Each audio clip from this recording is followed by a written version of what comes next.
Hey, what's up, people?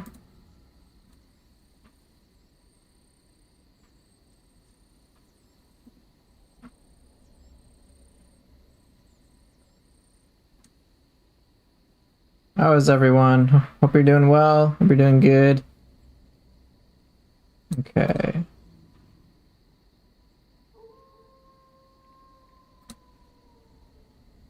Already in the mission, speed running the stream? No, it's because yesterday Golden Seed my stream froze. So during the mission, and it was already kind of late, so I was just like, screw it. I'll just finish what I can. Hey, Toxic. Hey, what's up, Adiyinka? How are you? Okay, just double checking all my things are working. Apparently my multi-stream chat isn't working.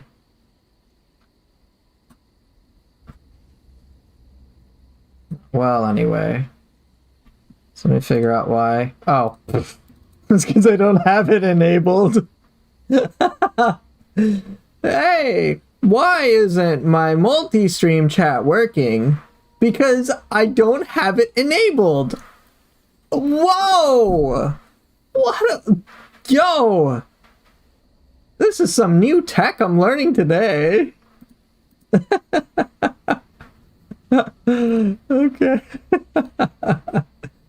Yeah, this is amazing technology. Okay. Yeah, this is a big deal. Uncle Tech, yeah. Hey, Altermoon. It's good to see you.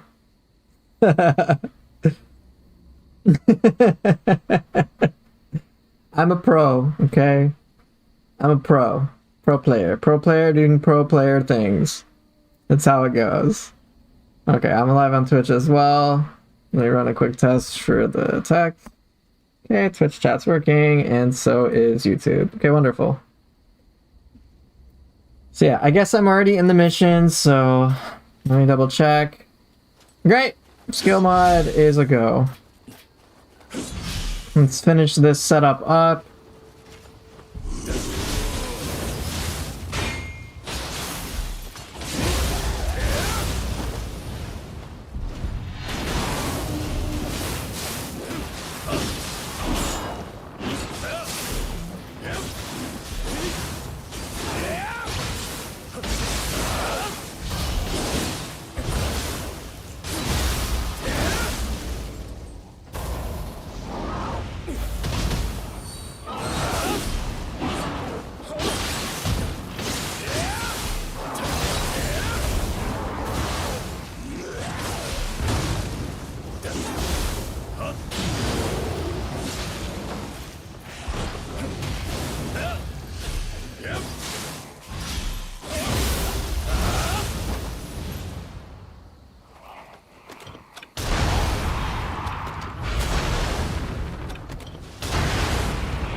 Okay, that thing is very dead.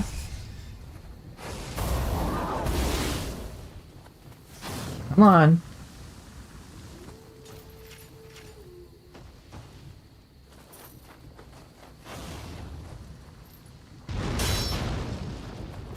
Will this work? Are you gonna fight more in the air in Nioh 3 than on the ground? I don't know the exact split, but I'll give it a shot.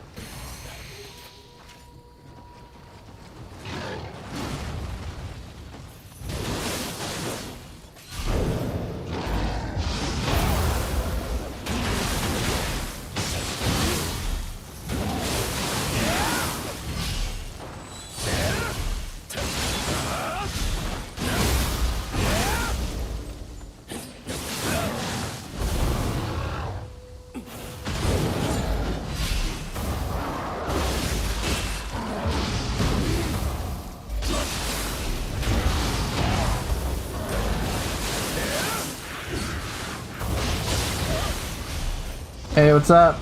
No, it's not Gaki back. Yeah, in the demo I stuck with a lot of air because it was new territory. Hey, what's up, Hadi? That's the thing, it's new, so I want to understand the new stuff. Hey, Vampy. No, Fioxen, that's not my name. You know this by now. But with the aerial gameplay, I'm not used to it, so I wanted to learn. Yo, how long am I gonna walk?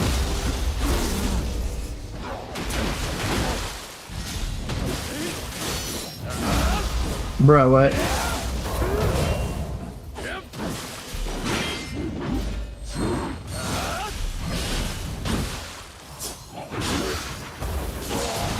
Ooh, got both at the same time.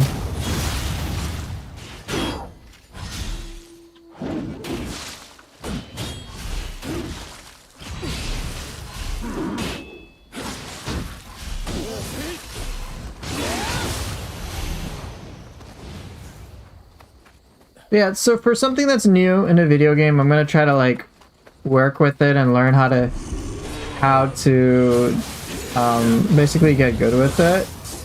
And once I get comfortable enough with it, then I'll start incorporating other things.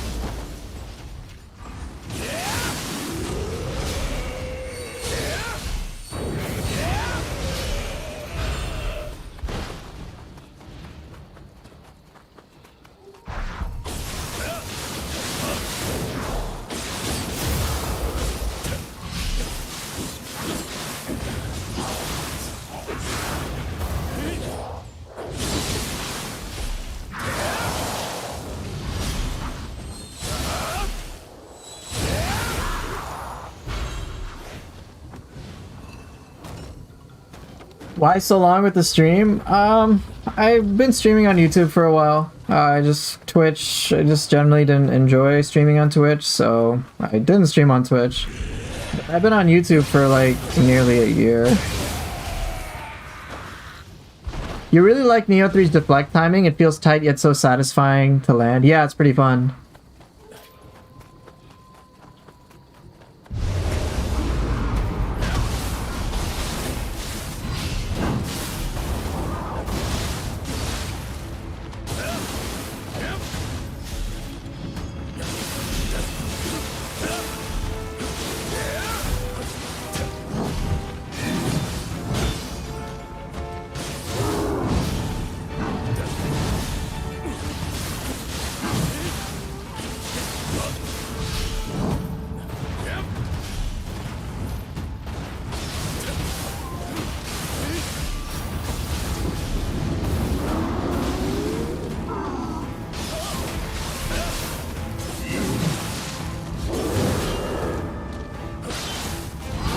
Do a burst attack, you dodo. No, I'm not gonna clear that shit again. Yeah, Nioh 3's deflect was very interesting. I had to kind of get used to it. But it's cool. Same with the aerial combat. Like, I didn't know how to work with it well, so it made me want, like, I just wanted to play it and understand it better.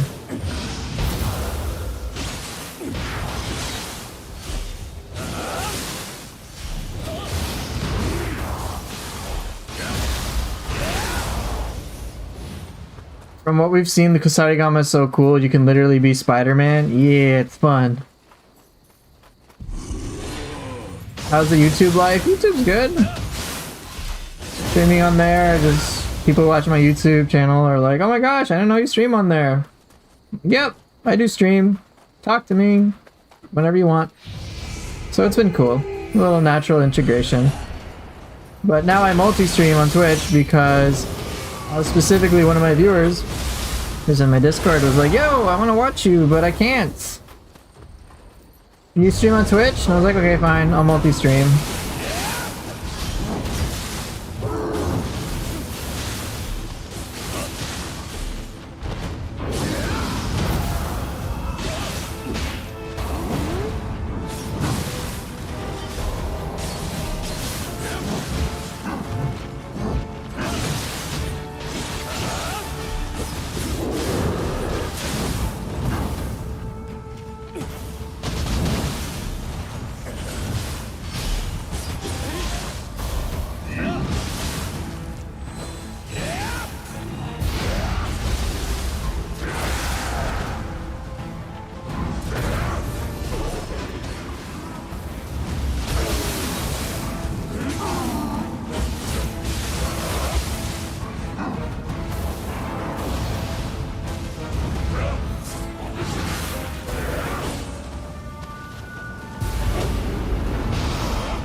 Sword feels good against humans, but it feels awful.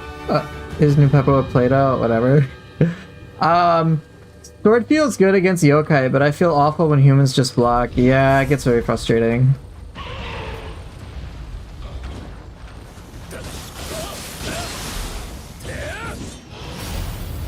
Ouch.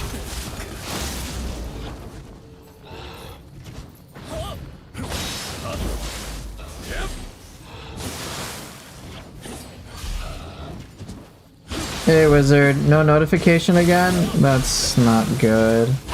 I may have to get like a different bot then.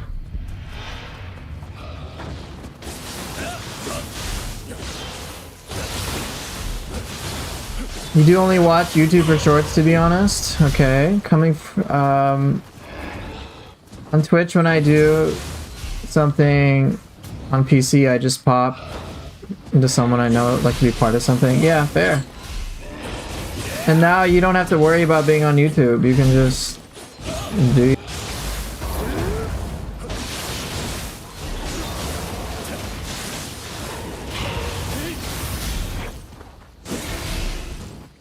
Yeah, now you need to worry about sleep, but that's something up to you.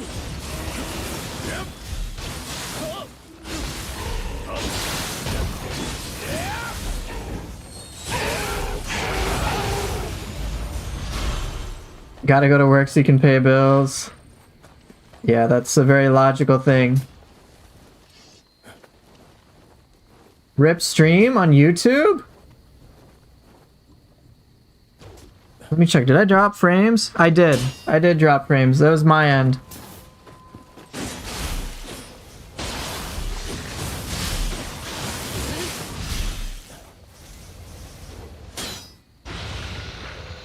Yeah, I dropped frames. You guys are fine.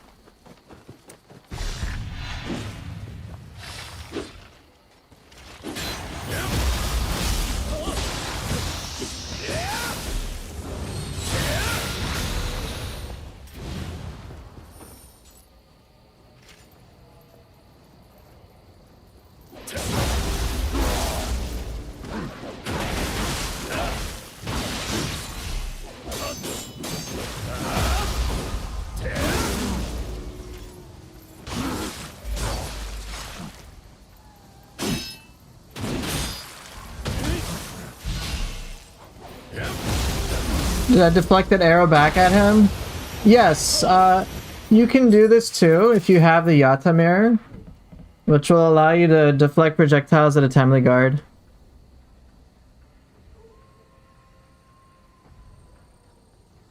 Gotta go to work so I can pay bills. Having electricity at home is nice. You like practicing it? Yeah, now we talking. Hey, what's up, Dante? It's good to see ya. Okay. Yeah, you can deflect arrows and cannons and things like that. Yeah, the Yatamir will allow you to do this too. Super amazing item. But if you didn't know, and I will say this, if you didn't know, you can actually do this with Switchglaive naturally.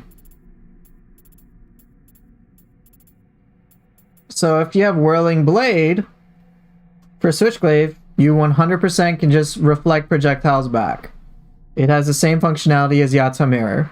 So if someone's shooting a cannon at you, Whirling Blade and tell them to fuck off. For some reason, I've always imagined you looking like the guy who made No Man's Sky, Sean Murray. I don't know what Sean Murray looks like. Gamo would never backstab an unaware opponent. Hater. You're a hater, Momiji.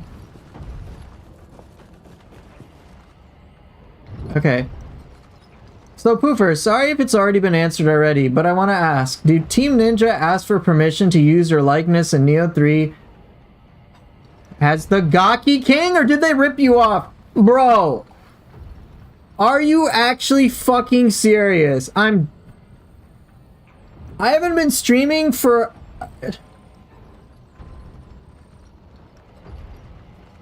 Do you guys understand why I don't want to be on Twitch? Because those are the comments I get from my Twitch viewers. That's why.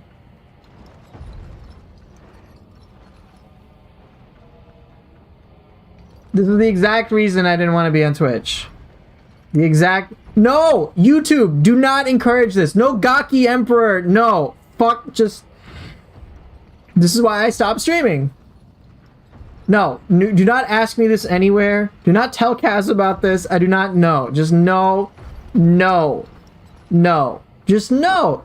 You know what? I am going to move on.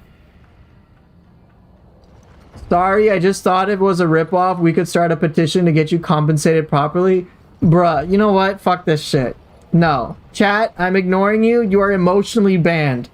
Emotional ban! Oh my god, Fioxen. Now you are doing this on Twitch and YouTube. Man, fuck this. Fuck this. Emotional bans for chat. All y'all just fuck off.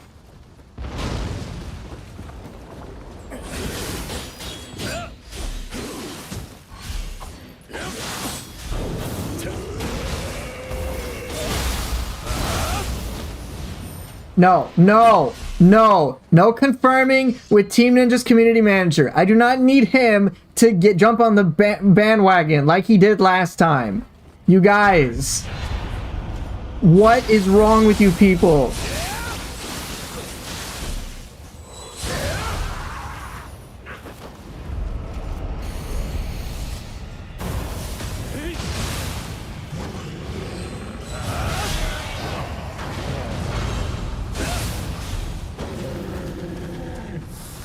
Exactly. Can we get back to Nioh 2 and Nioh 3? See? Dante is a reasonable person. You understand? He wants to talk about Nioh, the game that I'm playing. Not whatever you guys are talking about. Ooh, that still hurt.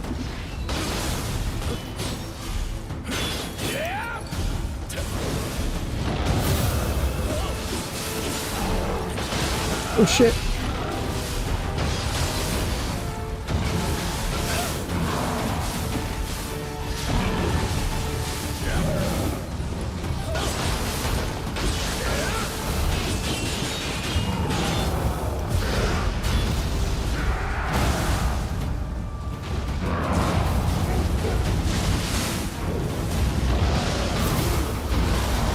Okay. So, back to Nioh 2 and Nioh 3, like reasonable people like Dante are asking. Yeah, Team Ninja, so Fioxen, Master isn't a developer for Team Ninja, he's just their community manager. But, just kind of, am I dropping frames again? No. Let me check, Twitch is being a little unstable.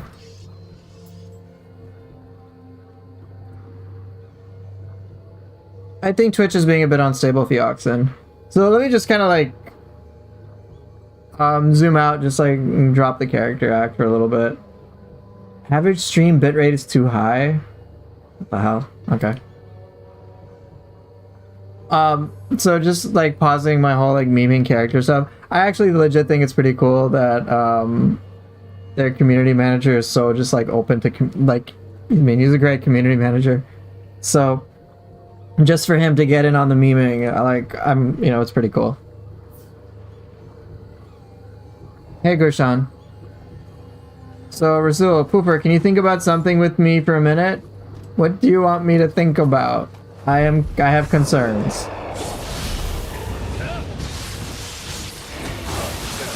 Shit.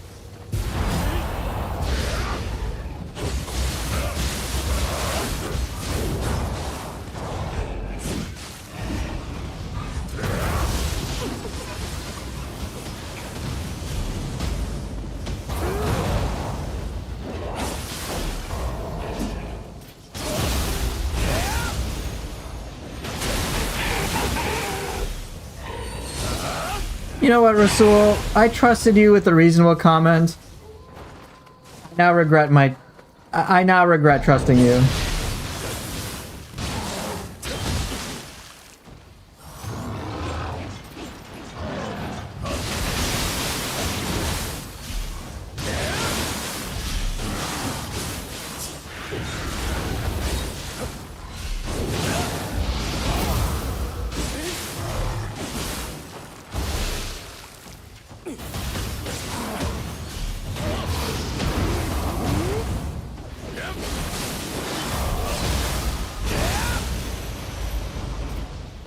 Chat. Chat, you guys are not being healthy.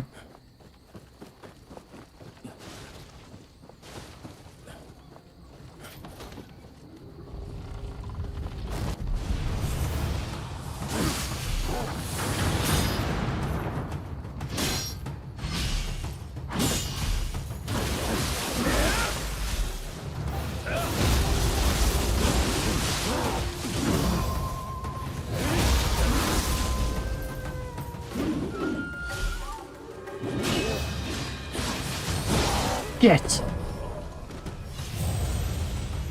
And this, if I only had to play one weapon for the rest of your life, dude, I would play sword easily. Not even a question. Sword gets the most love in all these Team Ninja games. Sword and Wolong, I forget what it had. Rise of the Ronin had 12 combat styles. In Nioh and Nioh 2 got like all the cool moves. Gonna go to Tokyo. Oh yeah, did you guys hear? Tokyo Game Show. We'll be hosting Nioh 3 stuff. All brand new things apparently. New stages, new enemies, etc. If you didn't know that, and Tokyo Game Show will be next month. And they'll of course have all their stuff as usual.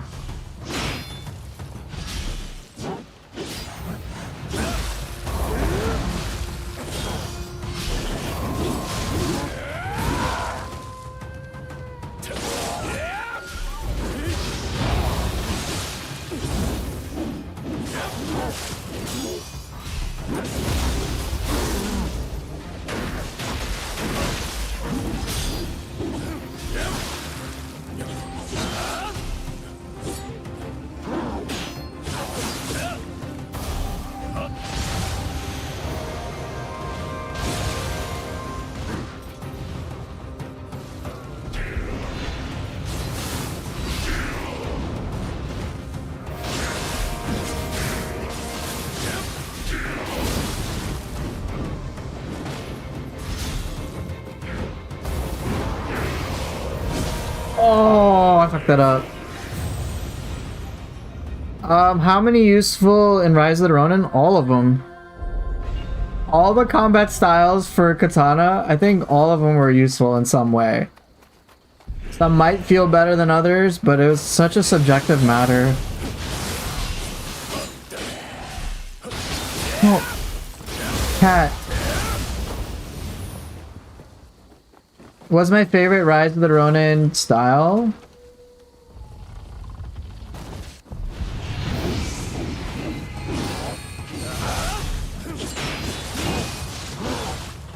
Yes.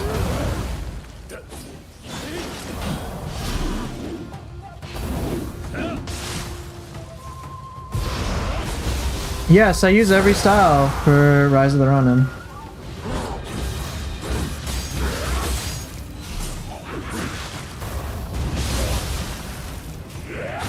Ryoma and Nioh style are the weakest? Not in my experience. I really like Ryoma's.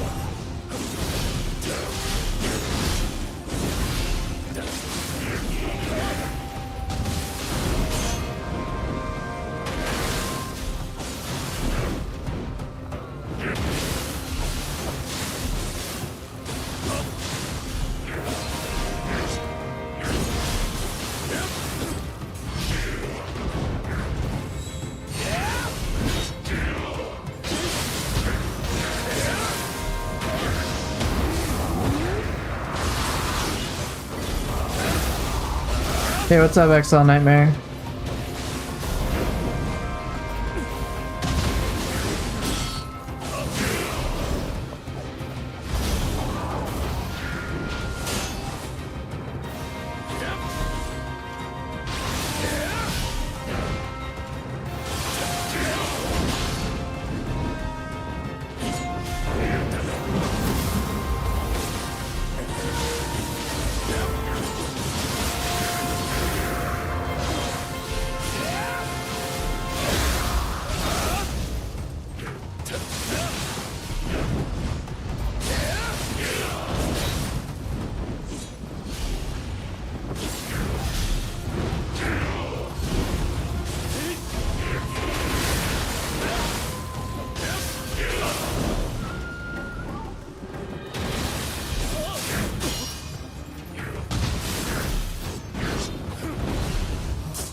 Close enough.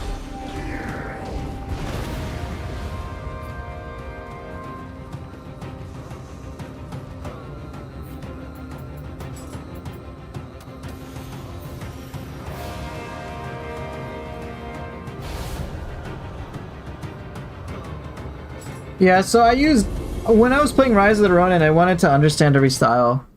And while I didn't get great at all of them, I was able to, like, I could appreciate all of them at least.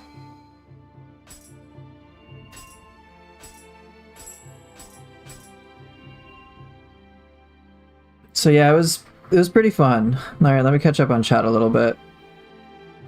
But yeah, like I really enjoyed Katana and Rise of the Ronin. I like dual swords a lot more than I did in Nioh 2, but it was really cool. Some of the skills, like a lot of the combat styles, a lot of the weapons, at first I would underestimate it, but then like some members in chat, like I remember Farseer would encourage me to check out the bayonet, and like as I explored it, I was like, dude, this is actually really fucking fun. Or like a lot of the combat styles that at first didn't have the same obvious appeal to me as like some of the other ones that I was used to. And like there were some stranger styles that felt strange. But then once I started to understand how to work with them, I'm like, yo, this is pretty wild. Like this is pretty cool. And so mixing and matching all sorts of things became fun. So like some of the moves I remember for, I think it was Mugai Ryu, right? The one that Hajime Saito uses, his combat style. He has like Piercing Fang, right? And it's like one of the longest animation moves where it's like charge up and then you like go from it's like true and through times 3 where it's like 1, 2 and then you do an aerial one and stab, and it's like such a long animation. Super difficult to pull off. And then I learned how to pull it off and I'm like, oh, this is glorious. Or like Jingen Ryu was really cool too, but I was like, oh yeah, why? Like I see all these slicing things happening, but what makes it different compared to others? And then like I learn about how to make it good and I'm like, oh, this is wild. But then there was also the other aspect of understanding countersparking and like not just the simple counterspark parries, but then like using countersparks as extra attacks and then layering that in during like complex enemy attack strings, and like it just blew, like it's just so complex but so cool. So yeah, I don't think there was like a bad combat style. It's just how good was I with it, and it could make so much good out of it. It was really cool. There were like so many pros and cons to it, and like of course I developed certain preferences, but it's very difficult for me to say that like one thing was worse than the other. They were all fun for their own reasons, and like I wish I could use more. So yeah, I enjoyed it. So for me, when it comes to like the weapon that I would choose, it's obviously going to be Katana. Because it gets so much love. I mean, come on, 12 combat styles in Rise of the Ronin, all of them were good. Compared to like Greatsword, and as much as I love Greatsword only had like 4. Odachi got 6, and Odachi, oh man. Odachi felt great. Yeah. So that's what I would say.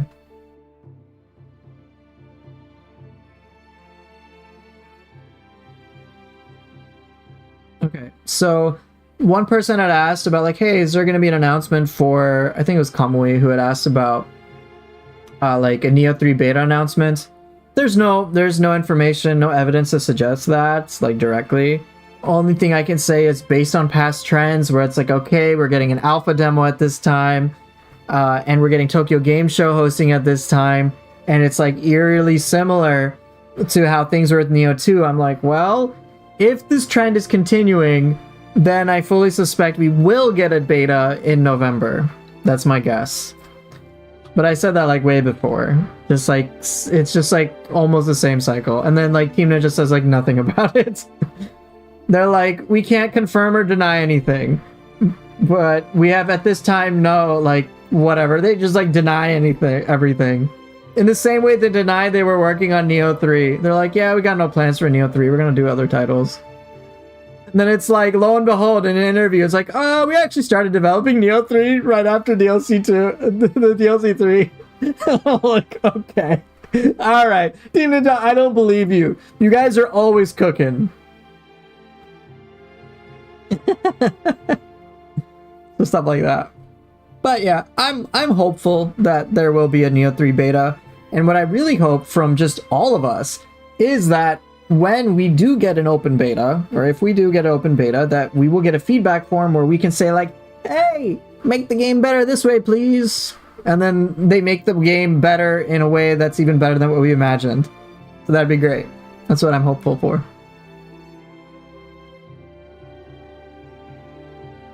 Okay.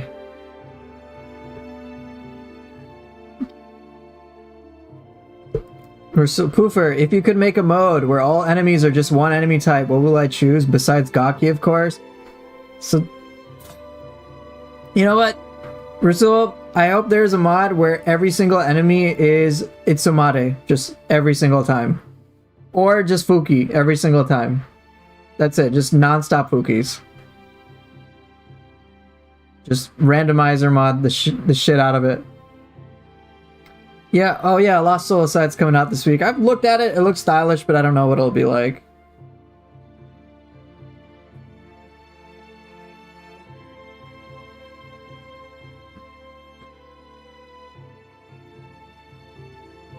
Alright, good night, Fioxen. Kamui, I'm ignoring your question about Dream of the Gaki. Poofer, why in PlayStation stores the Ninja Gaiden 4 Deluxe Edition $90, but on Steam just $62? What? Yo, if the Deluxe Edition is $62 in Steam, I'll buy it. Like, I won't, like, $90 for Deluxe Edition? No, as I said in my video, but $62? Yes. I mean, that's cheaper than...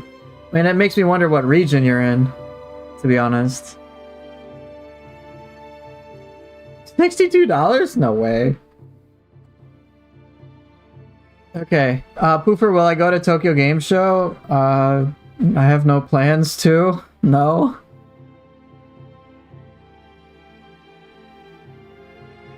She's like, says $62. I mean, I will pay 62 American dollars.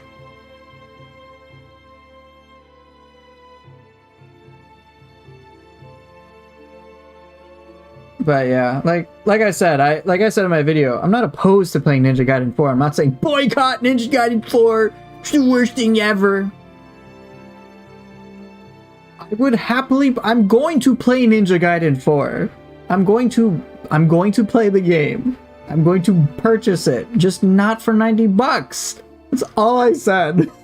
And I guess some people interpret it as like you're going to not play it at all. Like, I'm like, that's not what I said. I said I'm gonna wait until something changes. One of those things, as I said, was either I get it in a cheaper way or there are changes made to the game. I say that in my video.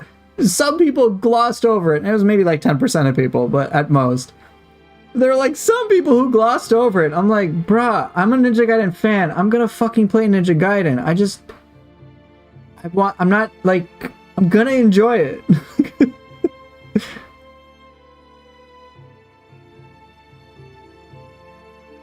But oh well. Yeah, like if I got provided a code, I'll pick it up on a sale equals I hate this game with my soul. I don't know how people get that interpretation, but that is not where I'm coming from at all. And like, it's sometimes like, fortunately, a vast majority of the people, like, I got like 90% likes on the video, so that's like my most disliked video in ages. But like, it was maybe about like 1 out of every 10 people that I'm like, what is this questionable shit? Like, this is just really weird. Like, people projecting shit onto me, like as if I'm like some representative of the mainstream. I'm like, bruh, I'm just talking about me. It's like, yo, You know, what message does this send to the devs about this compared to all other, like, people who will buy this game and or say no to this game, be so unfair to it, but then buy Ghost of Yotei? I'm like, I'm not buying Ghost of Yotei. This doesn't apply to me. Or like someone makes a comment about like, well, back in the day, on SNES, Super Mario World was this amount of money. I'm like, I didn't buy that. I was a kid. I didn't buy that. What are we talking? Like, where is this coming from? This has nothing to do with me. So I had that. It was like pretty irritating. I'll talk about that more a bit later though. So, alright, I'm new to Nioh, and man, I thought Souls was the epitome of combat. Gosh, I was so wrong. I know! Nioh has like this whole explosion of gameplay combat that's so different from FromSoft. And I, of course, respect FromSoft and what they've done, what they've created. They've created a lot of great things. I came from Bloodborne, actually. Bloodborne was cool. It was like spooky and mystical and shit. It was confusing as fuck, but it was quite the experience. It was like pretty horrifying with like all the Eldritch Abomination type stuff. And then I played Nioh. I'm like, wait. Nioh gameplay, the raw combat, I'm like, this is hype as shit. And like, it keeps me going and I really enjoy it. So I'm glad you're enjoying it too.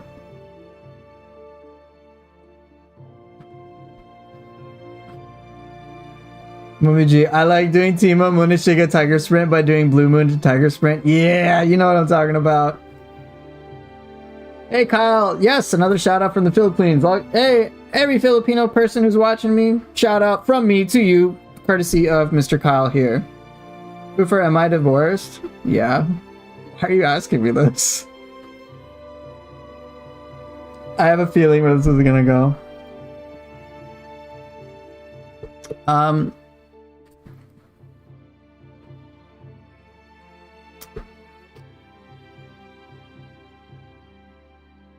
Alright. Poofer, did you try Kazan? It's heavily inspired by Nioh down to the Kodamas. No, I didn't try it, but I looked into it. And the gameplay loop, while it looks really cool, I decided, like, after just investigating lots of things related to it, that I was gonna pass on it. It has a lot of cool, gorgeous things, but I was like, yeah, but I'm trying to scratch the Team Ninja itch. Kazan ain't gonna do it, so I'm just not gonna buy Kazan. I'll watch people play Kazan. It looks really cool. I've seen a lot of fantastic things for it, but ultimately kind of decided, yeah, I don't think it'll be for me.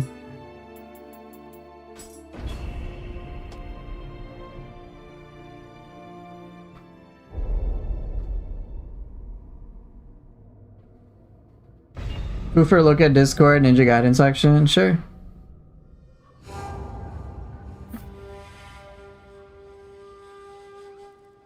What's going on?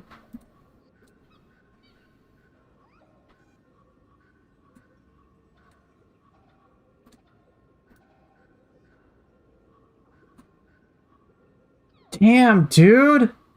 Rasul, that's awesome! 63 US dollars? That is so fucking cheap.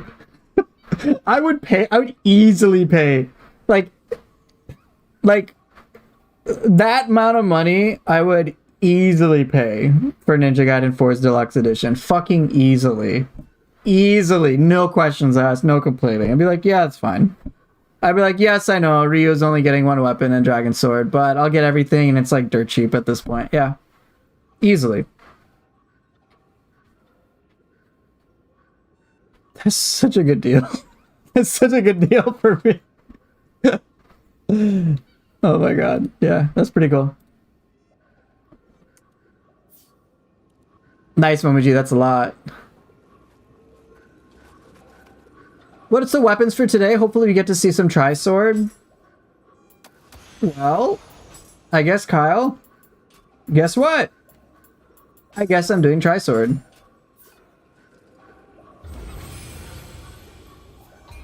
I hope that's nice.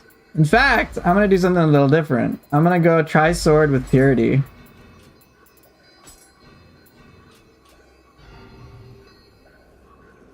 Do I have a Discord link? Yeah, quotes. Yeah, I mean, dude, like I said, I am down to play Ninja Gaiden 4 day one. I'm just not gonna pay $90 for deluxe edition. That's like it.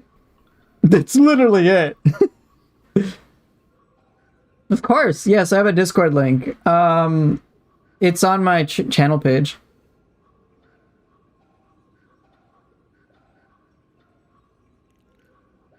So yeah, you can just hop in. I mean, hey, if you want to buy Ninja Gaiden 4 for me, okay, I'm cool with it.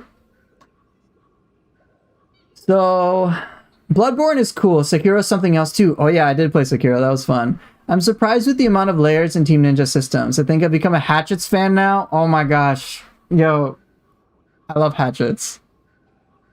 It's an investment for me for more content. You know I will play Ninja Gaiden 4 and make content. So yeah, that's very kind of you.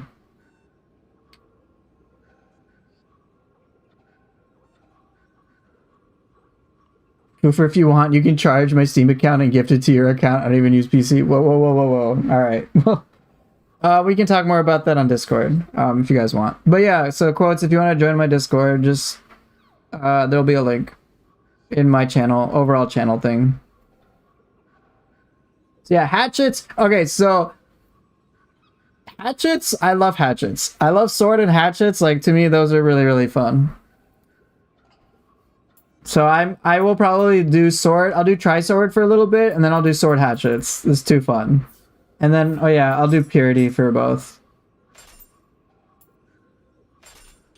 Hey, what's up, Random Fluke? Yeah, we got tri-sword.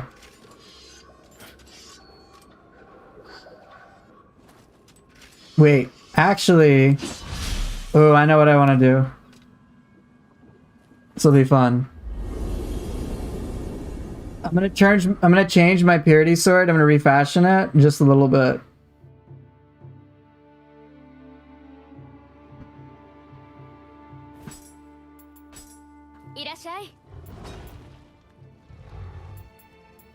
Yes, I know the glowing dual swords, they look so cool. They do, they really do. Ken Murin, what's up?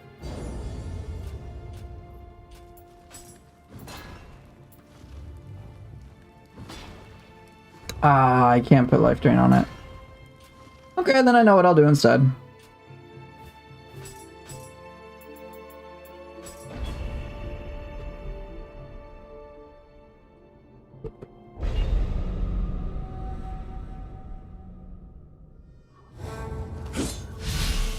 See, look at this, Ken Murin. Do I think Ninja Gaiden 4 Deluxe Edition is worth 60 bucks? Yeah. I just don't think it's worth 90.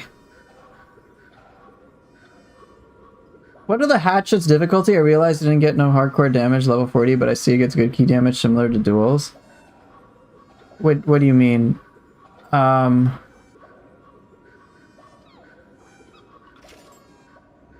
Daitorin, Shotorin, and Ken Murin. Beautiful.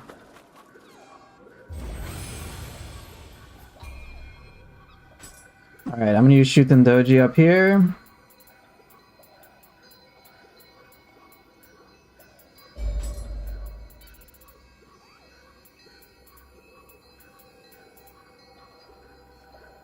The difficulty of the weapon itself. So for many players, hatchets can be considered difficult because they can be difficult because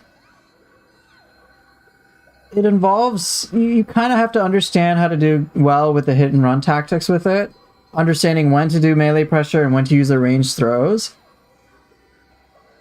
Do I consider hatchets to be a difficult weapon? Oh, a more complex weapon to understand, yes. Simply because hatchets isn't just a pure melee weapon. There's a huge range component, so you have to understand how to juggle these two dimensions for a single weapon. And a lot of the other weapons don't really have that. Sword doesn't have that for the most part. It's usually just like, hey, you just stay in melee range and maybe you reposition a little bit for some cool effects. Dual swords is like, okay, I guess, like you just got a bajillion parries. But a spear has, so the weapons I think people have the most trouble with are spear, Kusarigama, Switchglaive somewhat. Hatchets, yes. Split staff, yes. I think those are the weapons that can be the bit more on the challenging side to understand, simply because being able to work well with those requires the player to understand 2 dimensions of gameplay. So like with Spear, it's not just about being in melee range, it's about being at an ideal melee range and to take advantage of your long animations. You want to be at a Spear range, not like Fists, where Fists you're up close and personal, and that's very obvious.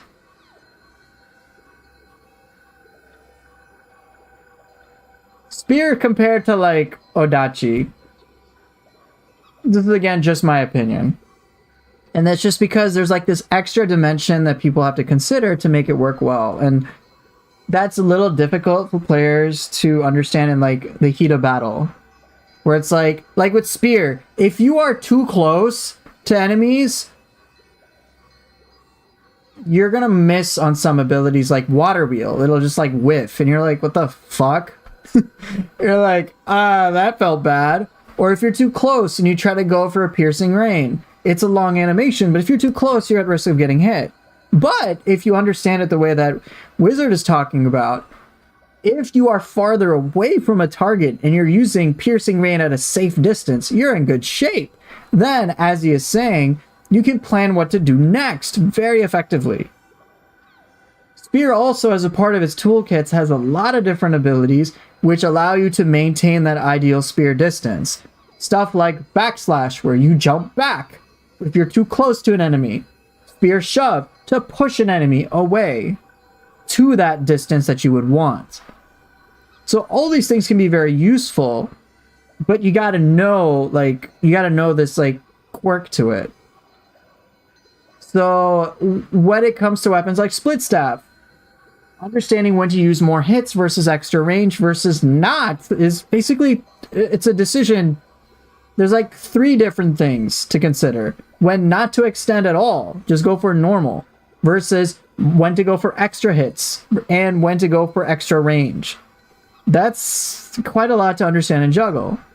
And if you don't know what that is, your Split Staff is going to feel like shit.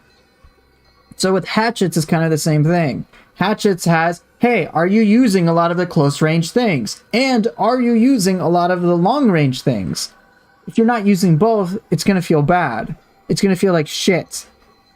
But if you are playing the range game and basically dictating that and controlling that in your own way, Hatchets can feel fucking amazing. You can pull off a lot of great moves that other weapons just cannot. And there's a lot of control when it comes to controlling enemy range. There's stuff like Boulder Breaker. Just quickly move yourself away from an enemy over here. And then you can Wild Surge to snap right back. Right, Split Staff, when I played it, felt fucking horrible. I'm just like, well, alright, fancy stick, does extra hits, cool, I guess. But the more I learned about it, the better it was for me to play with it, to the point where I'm, like, very proficient using it. So I would, for all those reasons, I went into like super depth. That's why I would say like Hatchets can be a little bit more complicated.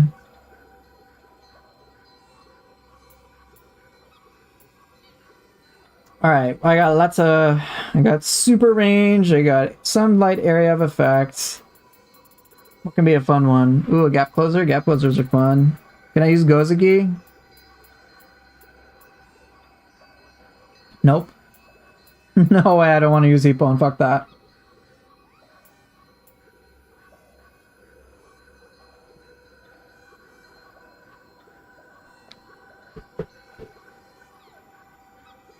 How about Night Rain? I haven't explored Elden Ring at all. My only knowledge is based on what I see. I can't really comment on it meaningfully.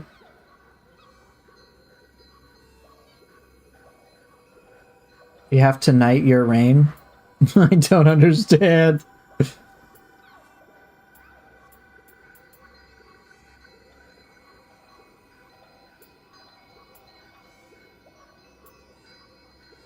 Corny but funny? Very well.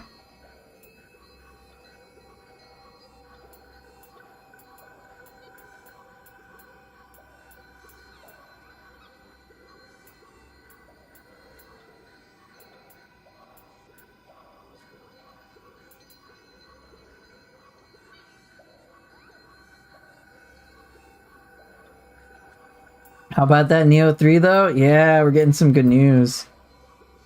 Oof, what do I desire? Yet I don't know. Yeah, the Tokyo Game Show, they're gonna showcase a demo.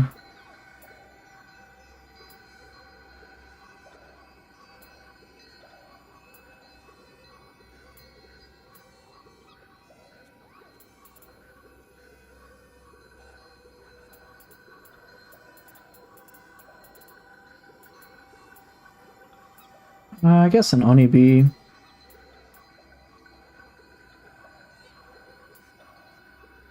Am I excited to recreate my 100 tutorial videos in Nioh 3 dojos? I don't know about 100, but I will make a lot cleaner content, that's for sure. Damn it, I don't know what I want to pick. Fine. When did I convert from Software to Team Ninja, or is this something you've been a part of since Nioh 1? I was a fan of Ninja Gaiden since OG Xbox, yeah. So, I didn't really consider Nioh, I didn't really look into it, but I played Bloodborne and someone recommended, hey, I might like Nioh. I was like, okay, I'll try it. And I'm like, whoa, I really like it. This is cool. Because I saw like the Dragon Ninja set and whatnot, which is really fun. Sure. Okay, so what am I missing? I do not have Stagger, so I want Stagger.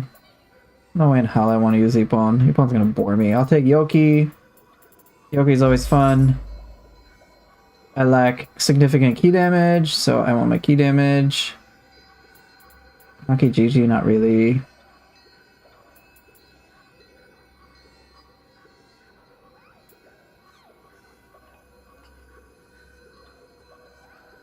Ooh, I don't have one of these spicy things.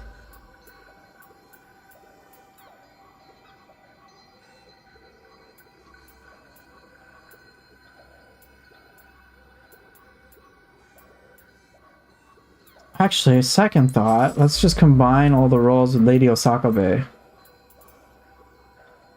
What's good about Harinobo?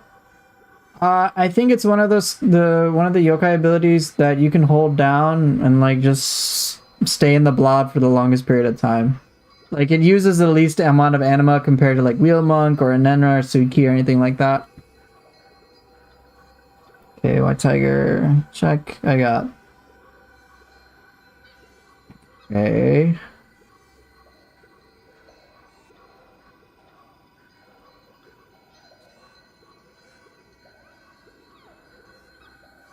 Second thought, I don't want Shuten Doji there.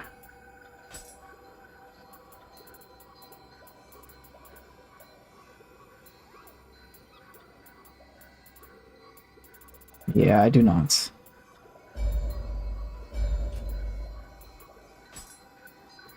Ooh, but that's so expensive. Who can I put in here? Oh, Dweller, I cannot.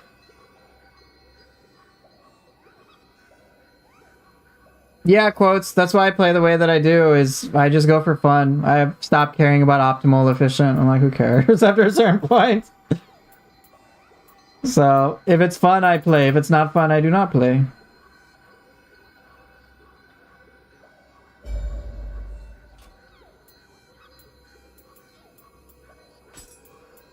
Wheelmonk? Still can't believe Wheelmonk is only 4 attunement. Dude, Wheelmonk's so good. Okay, alright,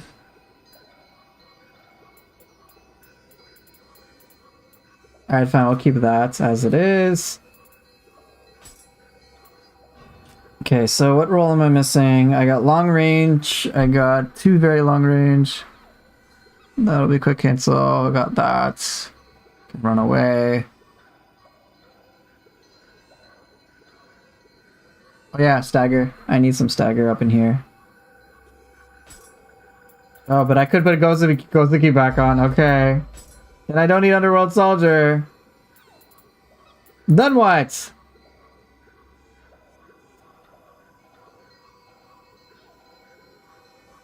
Does anybody know when the next alpha beta gets released? I don't know when there'll be a beta, but the Tokyo Game Show will have its own demo there. And based on speculation, which I'm getting based on I'm speculating from past trends in Nioh 2 that we will see a beta in November. That's my guess. It's just a guess. Okay, so what do I want?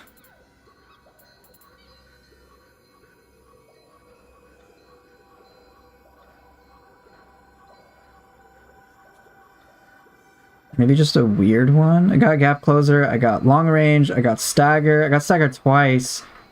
Large area of effect. Actually, on second thought, I'll get rid of Gozuki. Put Yoki here. Based on my experience as a developer, bruh. What do you even want me to say to that?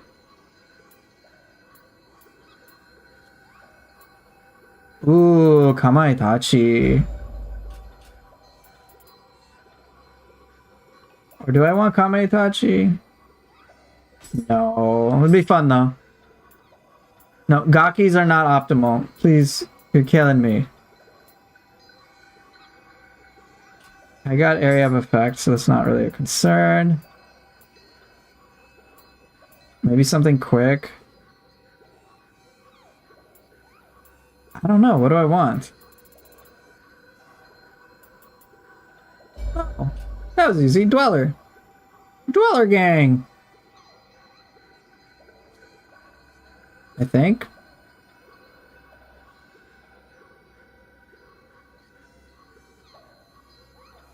Sure, what the hell?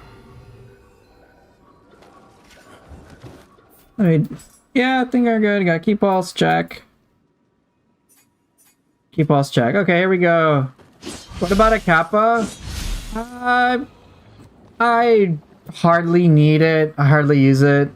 It's useful, but like, I don't play too defensively. Alright, we'll do this one. I haven't done it in ages.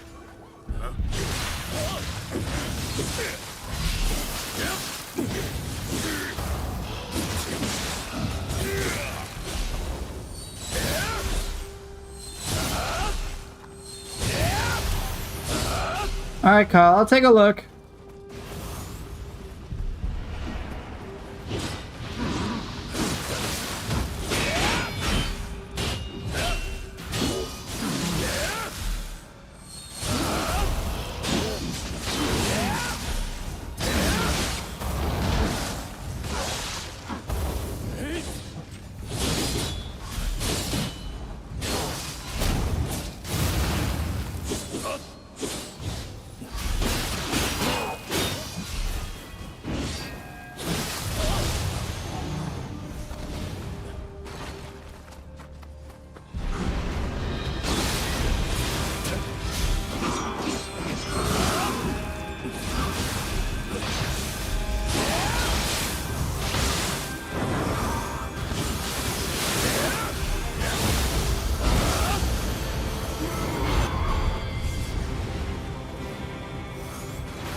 Gonna get some getting used to for the first couple of weeks of Nioh 3 without any skill expansion mod for you.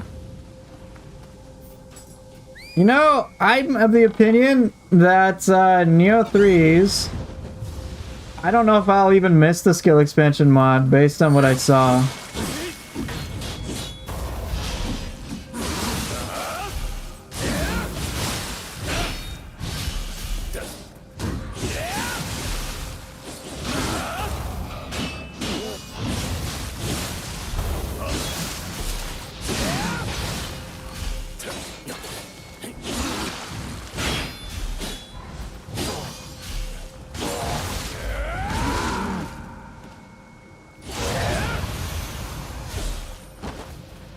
Hey, bot, I'm doing pretty well.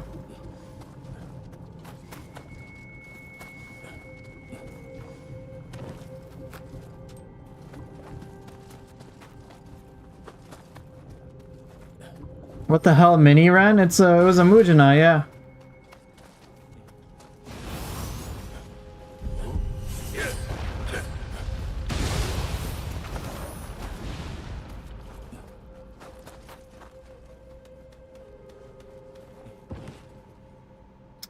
How do you mean? Is the gameplay loop drastically different because of the new additions like parrying, jumping? Oh, you didn't get to try the demo. Oh. Let me put it this way. For me, in Nioh 3, it's like the way they modified inputs and stuff like that, or what they changed for just core combat-wise, for samurai style, is like they took the skill expansion mod and then fucking upgraded it. So for example, in the skill expansion mod, yes, you can do some cool shit with sword, right? You can do extra moves. You can be like, yeah, I can do Morning Moon and I can have Swallow's Wing. And that's great. Now, what I discovered in the demo, and I don't think I was the only one, was like, that's like fucking innate behavior. Just a little pre-shifting, you can do it in any stance. Like I could do Morning Moon in low, mid, and high stance. I could do kick in low, mid, or high stance. I could do Swallow's Wing in low, mid, or high stance. Which was awesome. But the kick-ass thing is the whole thing with the arts gauge, arts proficiency. Let me put it to you this way. This is native in Nioh 3 now. I want you to imagine, after Morning Moon, you could immediately follow it up with the True and Through. Immediately then follow that up with a kick if you wanted to. Or you could follow it up immediately with a Heaven Flash. Or in my case, I would sequence Heaven Flash 4 times back to back.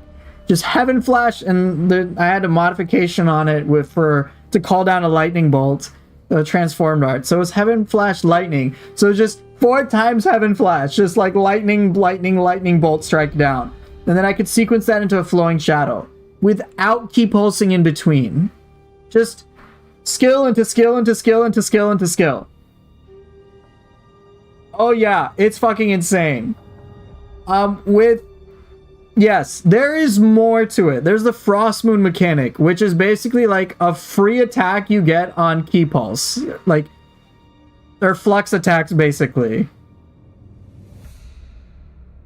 It's wild. It's crazy. So it was like, so imagine you do flux, right? You switch to mid to high stance. You flux to high stance, and then you just hit the high stance. You activate high stance again. And then you get a free attack, and it's considered a skill. But don't you think that's not going to get checked? I thought it's like, oh my gosh, it's so OP. Because here, I'll actually, let me link to you a video. You'll get to see what I'm talking about with the Odachi, alright? It's a YouTube short, so let me just paste it for everybody to see. So you can check that YouTube short out, and you'll see me using the Odachi and just chaining skills back to back to back, and you'll hear like a certain sound effect, and you'll be like, yo, how'd you get all this shit off? So it's like, and like, there's so much to the arts gauge, so I'm gonna try to like loosely explain it very briefly. Arts gauge is something you build up from basically playing well. So like you're hitting enemies, you're blocking, etc., deflecting. So, you know, good shit, just playing well. And then once your gauge fills up, And it's like right by your stance wheel. So, you know, here where I have my stance wheel, you see where there's like a ring? Yeah, well, now that can like fill up. Right? The ring with all the stances and so on. So here, it can all be filled up. There's a circle. So you fill up that circle. The skill that you use the first time to activate Arts Proficiency Mode is completely free. No key cost. Nothing. So in that YouTube short, if you watch it, I pull off a transformed version of Moonlit Snow for fucking 0 key. Normally that shit would take me like 70% of my key. But this is free and it deals extra damage and it's awesome. And then I sequence it to other abilities and it's just constant combo into combo into combo into combo. It is awesome. And that's just the beginning. Now, where I understand the concern, like I was concerned, I'm like, yo, doesn't this feel like, this is pretty crazy. Like, I feel like we're a little overpowered. Now, against certain enemies, well, yeah, but like you can like combo like anything. Imagine no key cost Beyond Infinity. Well, Beyond Infinity, unfortunately, is for ninja style, so it doesn't apply.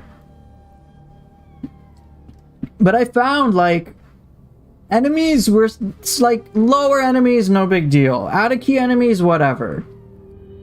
But against bosses, I could not do those chains. Unless like I confused them and got them out of key or whatever. And to keep it going like as long as I did in that clip, I have to manage my key. I have to understand how to flux into Frost Moon. And if I fuck up the chain, Arts Proficiency is over and I have to build it back up from scratch. So like, even in the case where I knew how to, even though I knew how to deal with this, and to answer your question, quotes, with the new enemies, especially the bosses, they were still a challenge.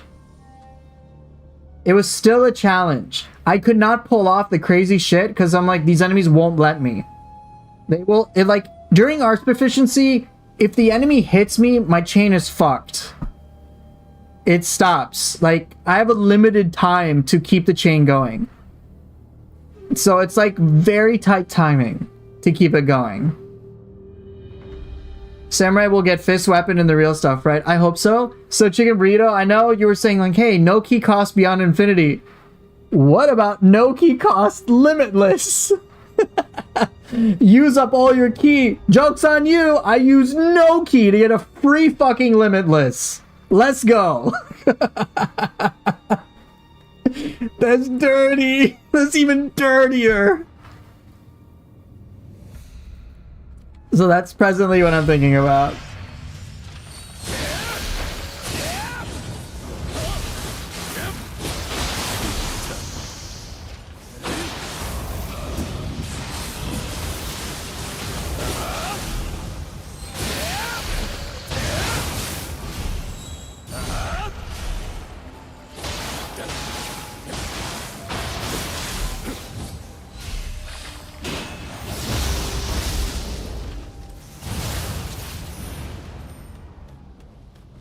Yeah, there's a lot we can learn, so it's a lot.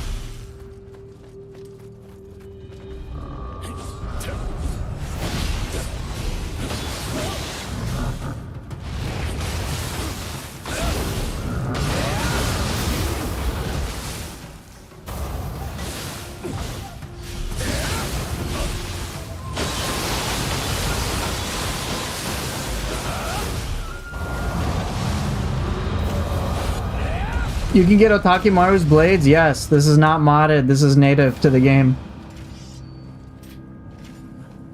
I know, I want to play Nioh 3 so bad as well.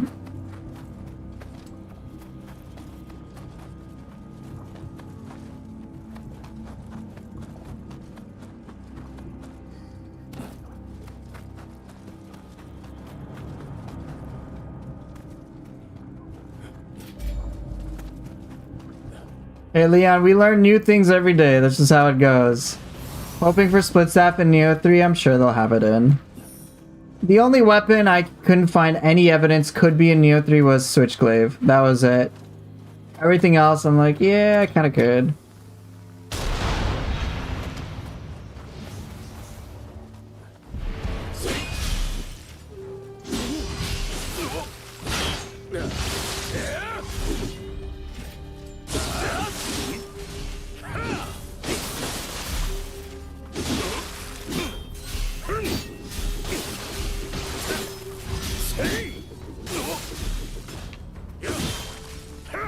Oh my god.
What's my favorite rappers?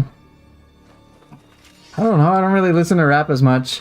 Is Nioh 3 still the same style as Nioh 2? Is it open world? It's a bit more open world.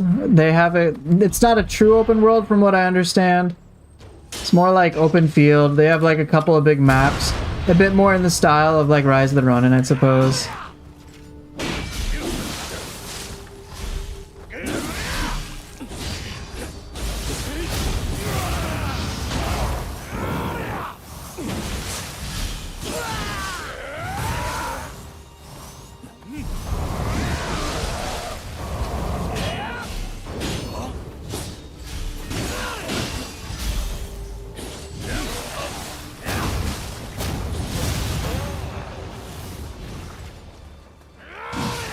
Shit.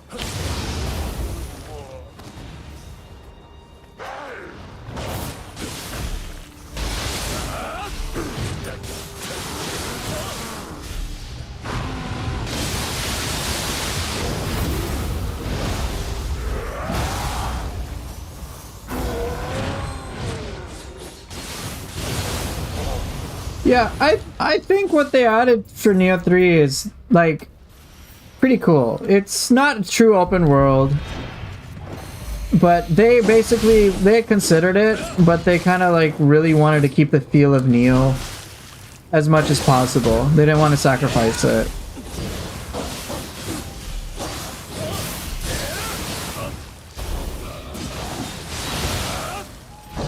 Like that's very important to them. I will say what I saw in Nioh 3 was awesome, and I was like, oh, I'm actually having I'm having fun exploring. Like, it was pretty neat. It was pretty fun. So I would just say give it a shot. Check it out. I think you might be surprised how much you'd actually, like, enjoy it. It felt purposeful.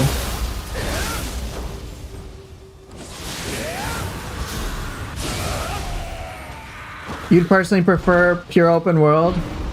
Don't blame me for that. I think it's cool.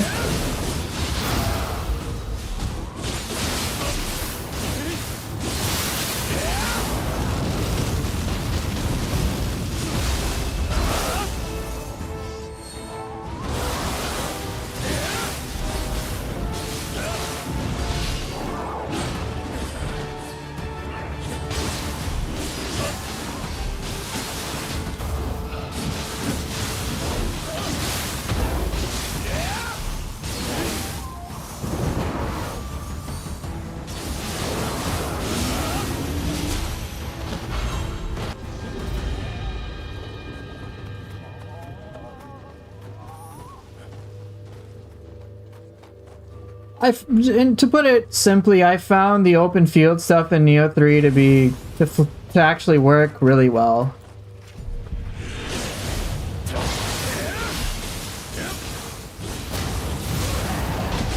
Missed, bruh.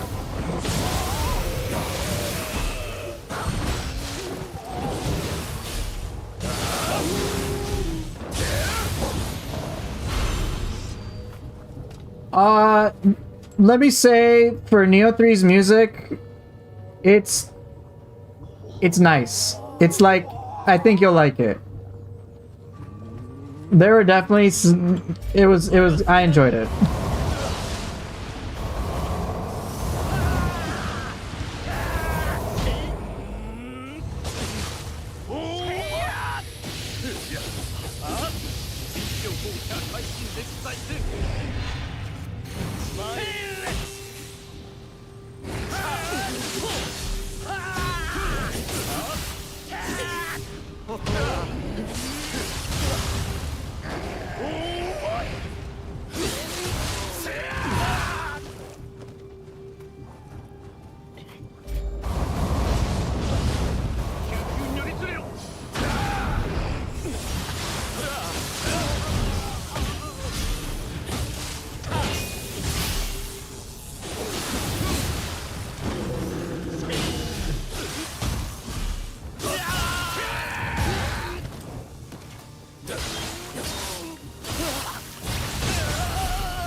So yeah, for me, the music in the Nioh 3, so I guess Alias, A is for Alias. I'm just gonna call it Alias. I enjoyed the music in Nioh 3. It had a lot of the good stuff in Nioh 2, and it felt like it was just further advancement of it. There was like a new battle theme. I remember that like it was one of those things where I was just like starting to get hooked more into the game. The music they had for the boss fights felt pretty cool too. They like reminded me of a lot of the good stuff in Ninja Gaiden, in Nioh 2. So I think you'll like it.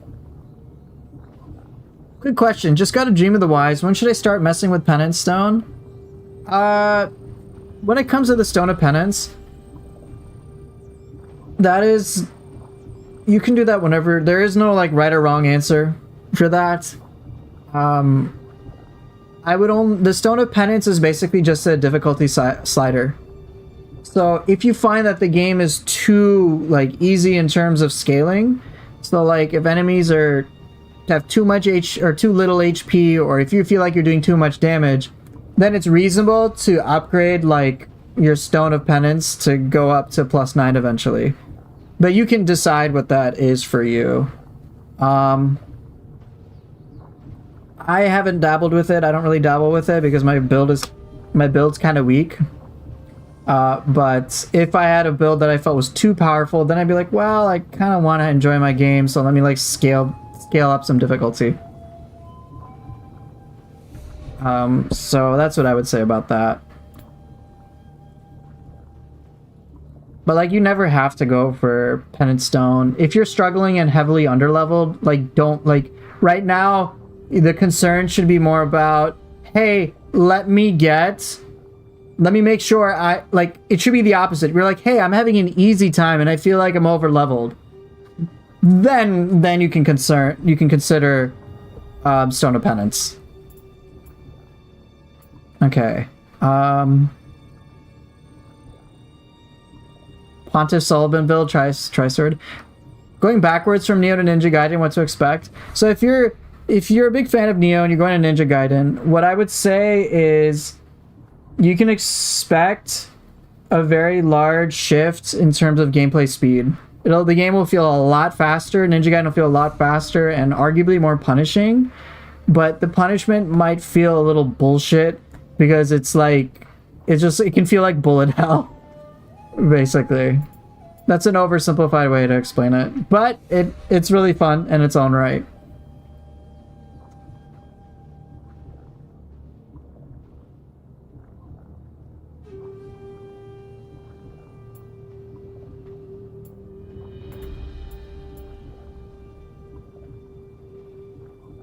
Hey, it's Last to Load. If you guys don't know of Last to Load, dude, just check out his channel. The guy comes out with the most like incredible tech shit possible. Definitely one of the very few channels I would recommend easily. A lot of his content tops my own, so I would check that out.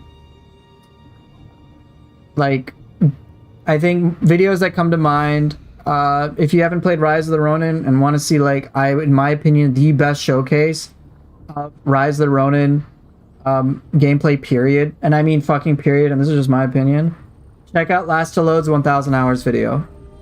Just top, like, amazing. Amazing. That's all I can say. Yeah, I know. Last to Load learned from me, I learned from him too. So totally check them out. Do you guys see... Okay, so let's see. I'm gonna catch up still. Am I gonna be playing Silk Song? Probably not. Do you guys see Nioh 3 becoming a popular game and are still sort of niche? If it does become a popular game, I'd still think it's gonna need a while. I don't know. But, hey, maybe channels like mine and Last Loads can help make a little dent in that. I'll find out. I'm right now just thinking, yeah, I'll probably still be sort of niche. Not gonna be like Call of Duty or anything.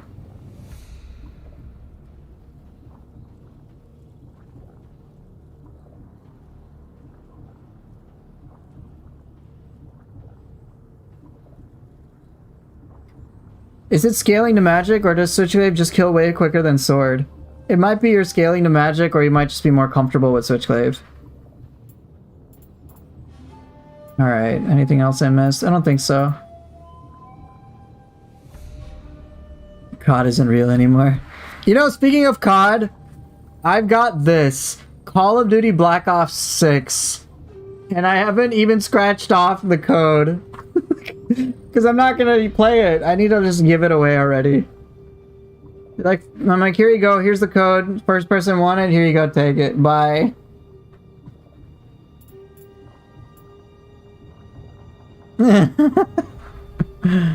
Alright. Let's see if I missed anything else.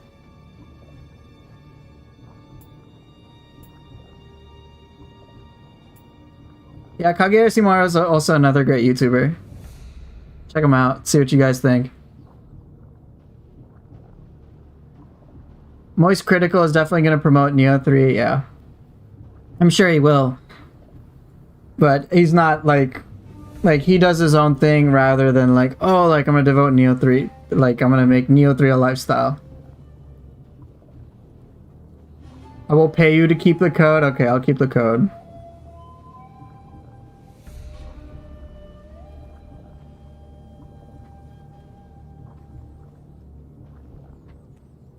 Yeah, so people have Souls fatigue, but that's like because the games feel too similar for them. For me, Nioh 3 doesn't, it feels like a dramatic difference compared to Nioh 2.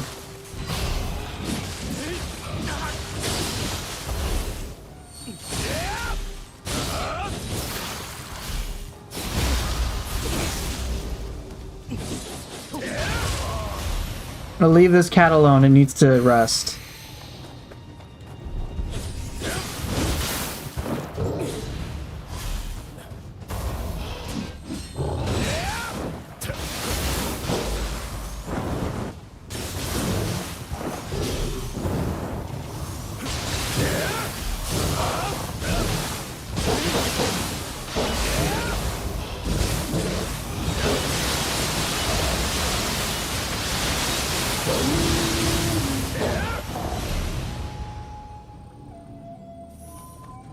I mean, someone did call, I think, what was it, the YouTuber RPG Division called Nioh 3 Nioh 1.7, or was that Pewar Gaming? I don't know.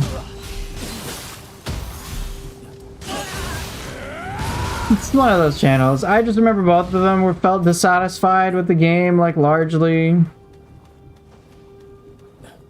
Yeah, I don't lump Nioh into a Souls-like. I remember I made a video that said, like, it's the best Souls-like ever, and I'm like, yeah, it's not, it doesn't really hit that bill anymore.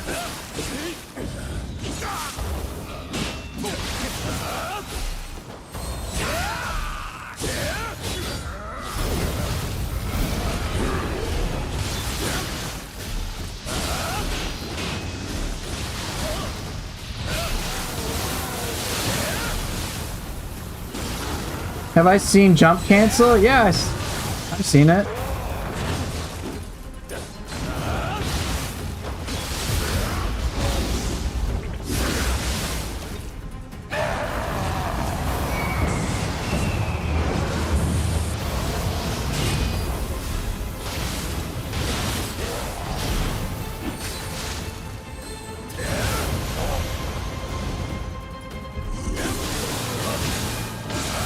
I wonder if they'll patch out jump cancel or if that's intentional. If that is intentional, Team Ninja's officially fucking crazy. And I love it. And I'm like, oh shit, I gotta learn jump cancel.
Alright, let me catch up. Maybe start calling Souls games to Nioh-like, or just Nioh's its own thing, right? So Abod, when it comes to a Yokai Shift grapple, we'll just have to see what comes out. It's a little too early to tell. And one thing I want people to remember when it comes to Nioh 2's development cycle is that going from Nioh 2 Alpha to Tokyo Game Show, there was like so much added into it. Here's what they added into the Tokyo Game Show. Burst counters, soul cores, max key. Alright? Yokai Shift. Let me say this again. Yokai Shift, burst counters, soul cores, and max key are the 4 things I can think of off the top of my head that they added. Those things are fucking huge! So we have yet to see what's going to come out in Tokyo Game Show. So I would just wait. They might add it. Who knows?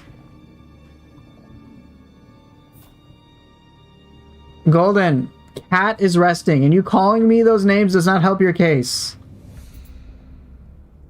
Souls-like games are very basic, honestly, and Nioh's a very complex game. Yeah, they're very different. Like, Souls has its own, like any of the Souls, like any FromSoft title, any of those things that remind you of that.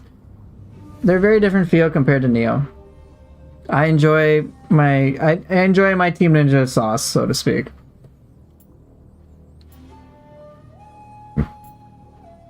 There's this reason Sigma that sequels need to be vastly different. While I do agree you should definitely try to innovate, it should ultimately add on to the previous experience. I mean, yeah, that's why it's called a sequel. And not like, here's a brand new game.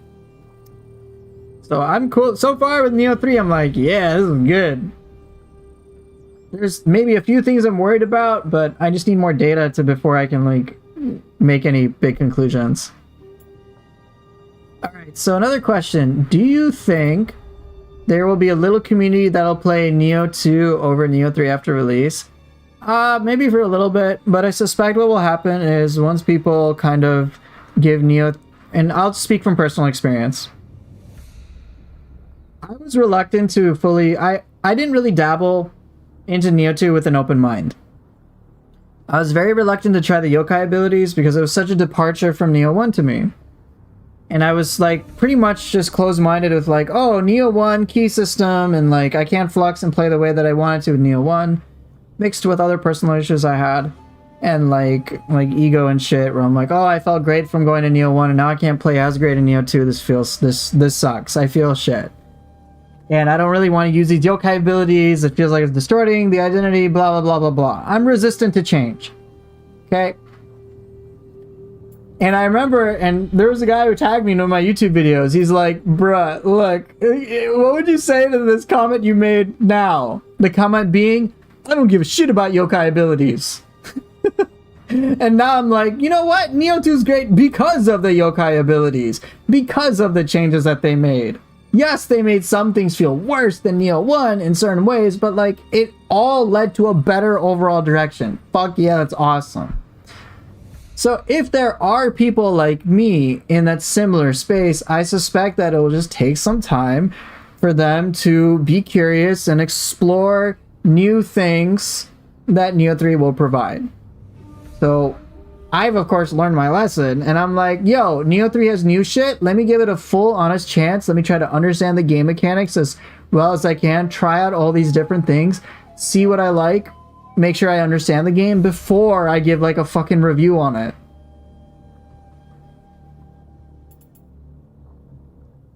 So if there is a community that will stick with Nioh 2 for some time, I'm sure they will. And then eventually I'm sure they'll go to Nioh 3. If they are like me, or like I was. Can you name some things that Nioh 1 did better than Nioh 2? Now again, this is just subjective, but I ultimately like that I could just key pulse everything and flux and never have to worry about key. In Nioh 2, you can flux for days, but up until you get like ultimate heart or ultimate courage or whatever, you're gonna have to use yokai abilities. You can't like, you need to engage with the game fully, and I just didn't want to. So I was like, oh, the key values were better in Nioh 1, because like the whole game is around that. Or it was like, oh, super specific tech that I could do in that game that I couldn't in Nioh 2. It's like stuff that I look back in hindsight, I'm like, bruh, this ain't that big of a deal. Just embrace Nioh 2. Embrace it, try it, learn it, have fun with it. Remember, you're here to have fun, not to like stroke your ego. Right? Some people really like Nioh 1's key pulse sound effect, and like, yeah, that's cool. Nioh 1 movement speed, yeah, I mean, stuff like that. Alright, let me make sure I'm catching up.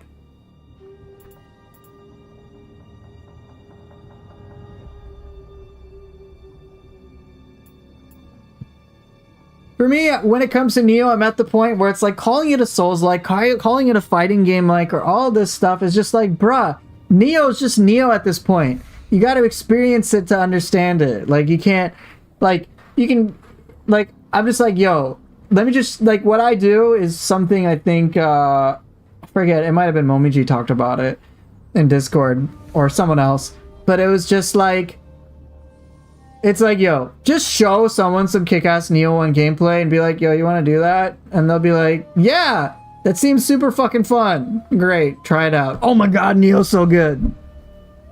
Instead of like trying to pitch it as a Souls-like. I'm like, Nioh isn't like that. Not really. Like, you can put it in the general game journalist category as that, but it's doing it such a disservice.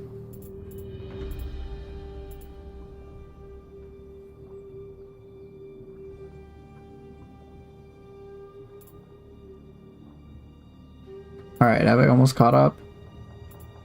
Almost.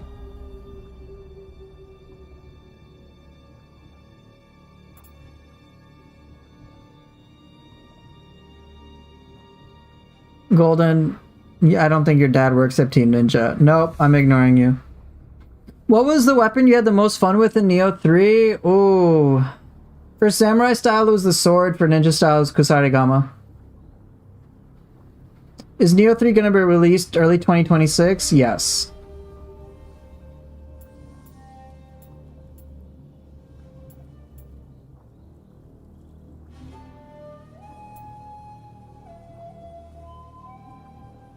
Do I think playing Nioh 1 is worth it after playing Nioh 2? I mean, no, you're asking last to load. I I think it's worth a shot. If you've never played Nioh 1, yeah, give it a shot. I'm just never going to go back to Nioh 1 because Nioh 2 to me is a very definitive upgrade. Like, I just cannot go back. And even with what little I tried in the alpha demo, I just like, I want Nioh 3. I want Nioh 3. I'm done with Nioh 2. It's time for Nioh 3. Nioh 3 seems so fucking great. Woo.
I think Living Weapon sucks compared to Yokai Shift. Me too. Living Weapon was kind of boring. Key damage is nuts. I know. That's purity for you.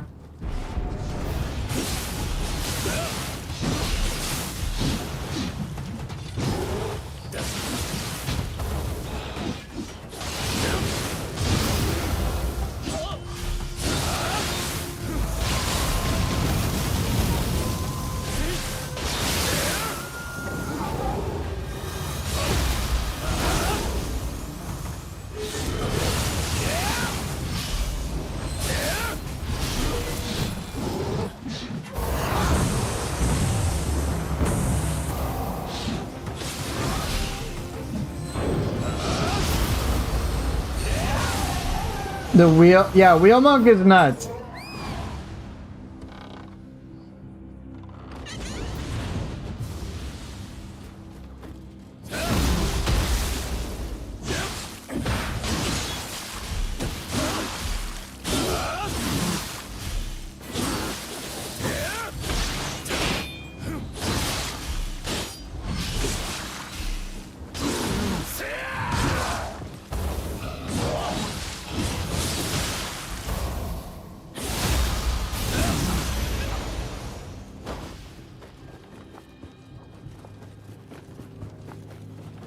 I think that's it, right?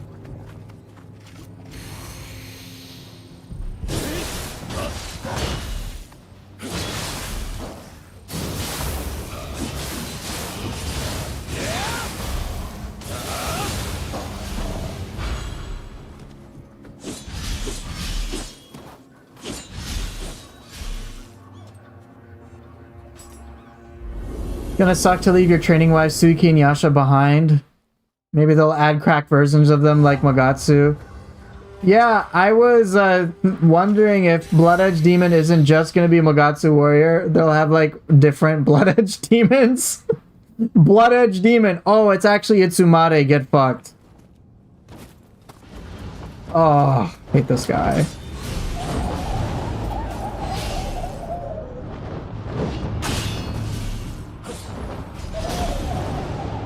Alright, will Lady Osakabe work? And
Do you think there will be an upgraded version of Itsumade? Maybe. I don't know.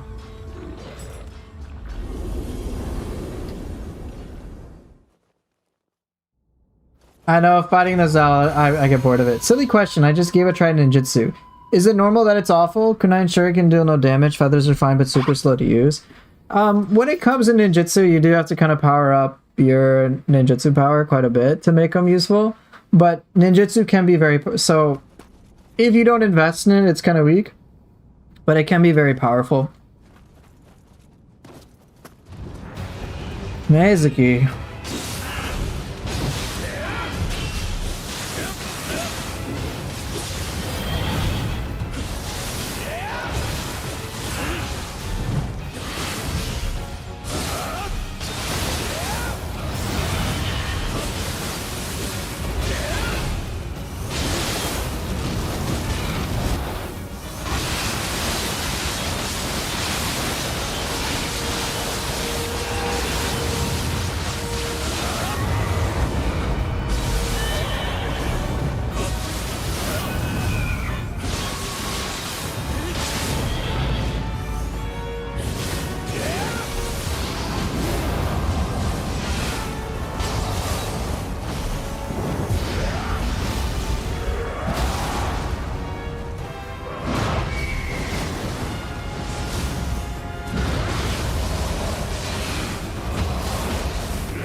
Alright, let me catch up on chat.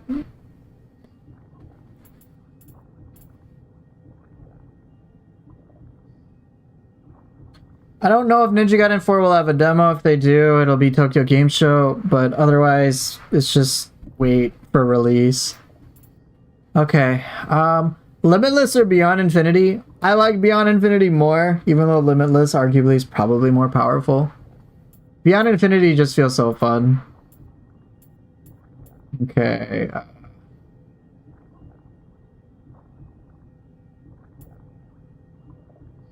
Yeah, I played Ronin on this laptop. Is there a good method for farming boss skills? I've been trying to get Kurama Sword Dance for the past 4 hours with 200 luck. It has... So this is what's confusing. We'll say it's a matter of luck, but it's not an issue with your luck stat. What you want to increase is your item drop rate. Why that's the case, I don't fucking know. But you want to have the highest item drop rate possible, and then you are just gonna pray to RN Jesus that, hey, please give me this drop. Because yes, it's gonna take fucking forever for you to get those skill drops, and it sucks every time. Can't wait to see other imbued attacks in Nioh 3, like Fiery Twisting Spear. Mad Spinner Wind is a possibility. According to, according to what I found in the out of bounds footage, Mat Spinner does get wind, and Twisting Spear does get fire. I think I saw that Leaping Strike gets fire. Titanic Strength for the axe gets water drop. Raijin gets lightning. God of Wind gets wind. Stuff like that. So it's possible.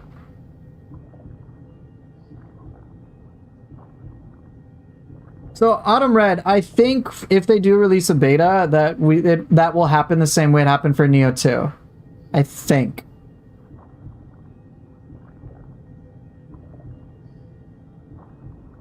What does wind do in 3? Is it the same as 1? No.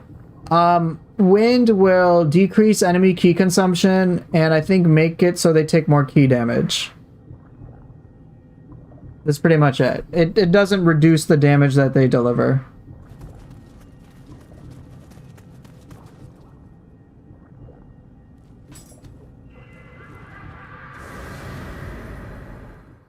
Imagine Sohayamaru versus Kusanagi? Hey, it's possible.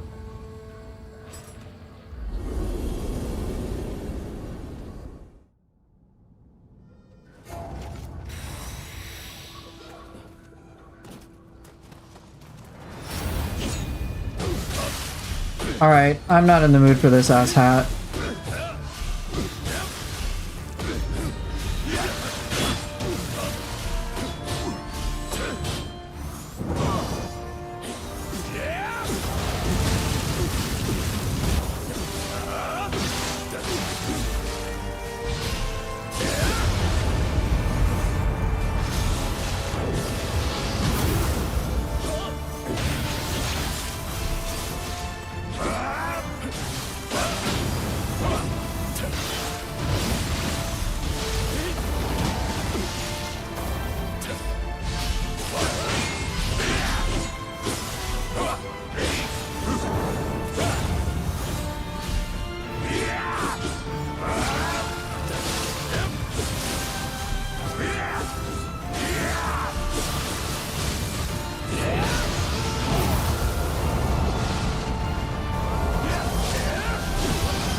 Really?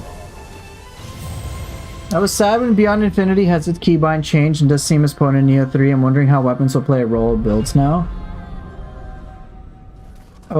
Oh, doesn't seem as potent in Nioh 3.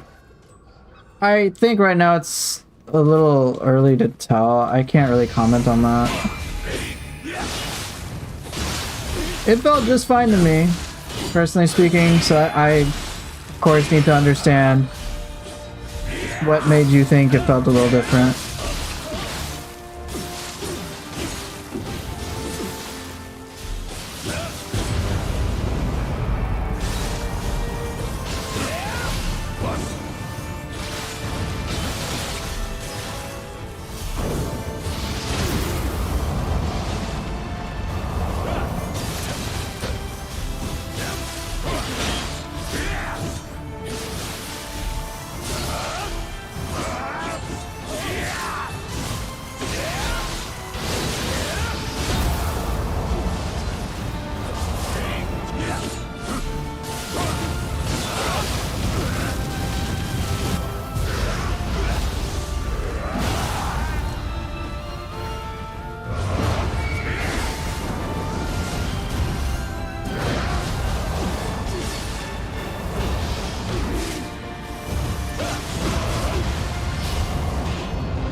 So yeah, lazy one, as others are saying, you can change your key bindings in Nioh 3. They've made that official. So I'll be adjusting in some ways. We need Earth back so we can inflict stagger on enemies. I think, for me anyway, I felt like a lot of the yokai could be staggered more easily. For whatever reason. It kind of threw me off. God.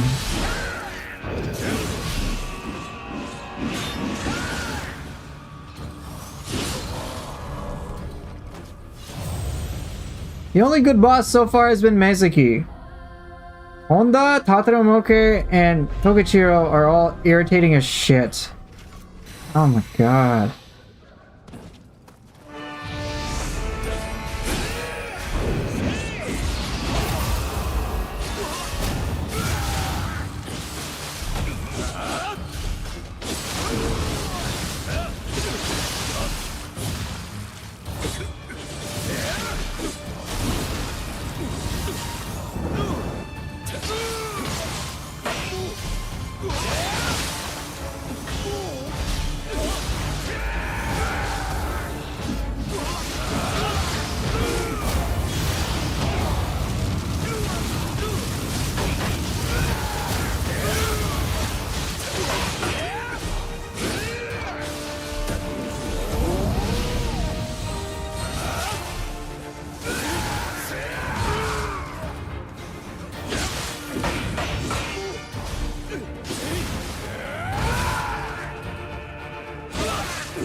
Yo, I don't want to fight this boss. Why does lightning not affect me? Because I'm using lightning stop talismans every time.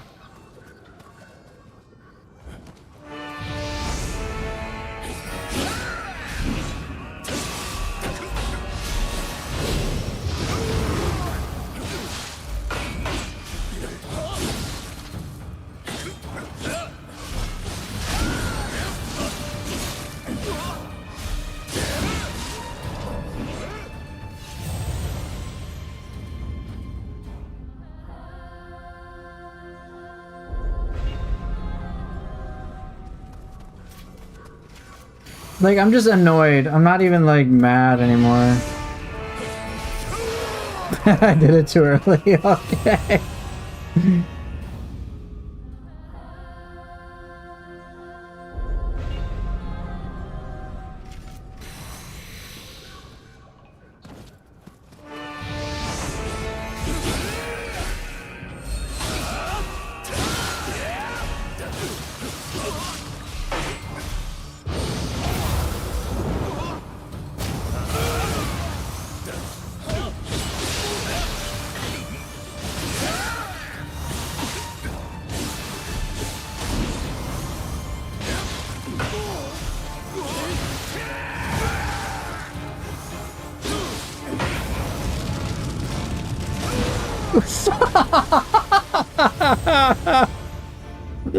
Oh, that was...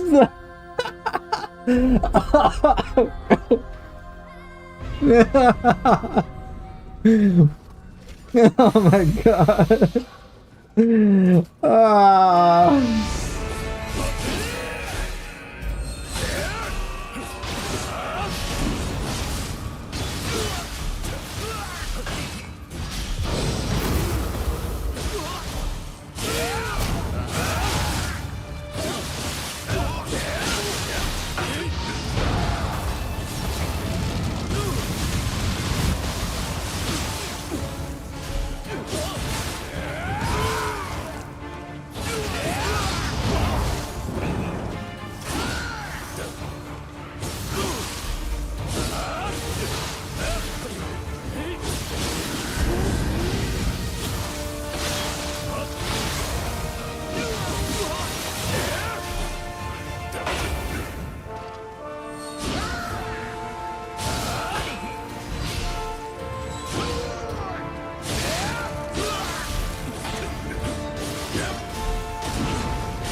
Ah, I wasn't in yokai shift.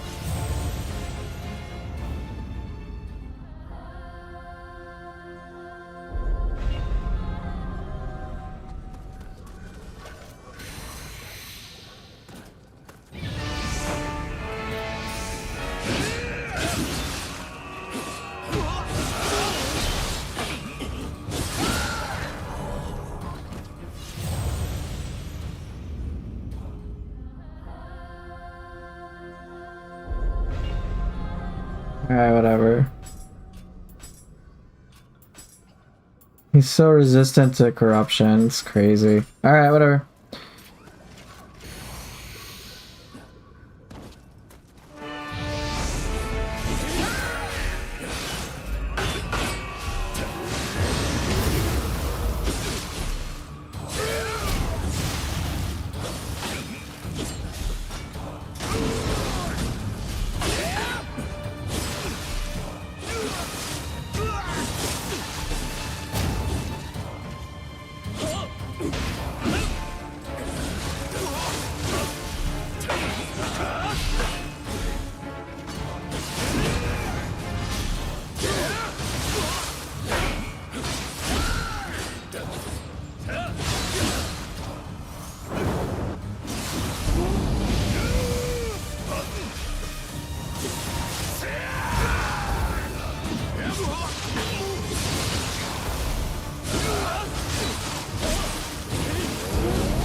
This is what I meant by sword versus humans earlier. Yeah. It's just enemy blocking is frustrating. Having soul cores like Dweller or Ancient Nioh Tengu makes it a lot easier.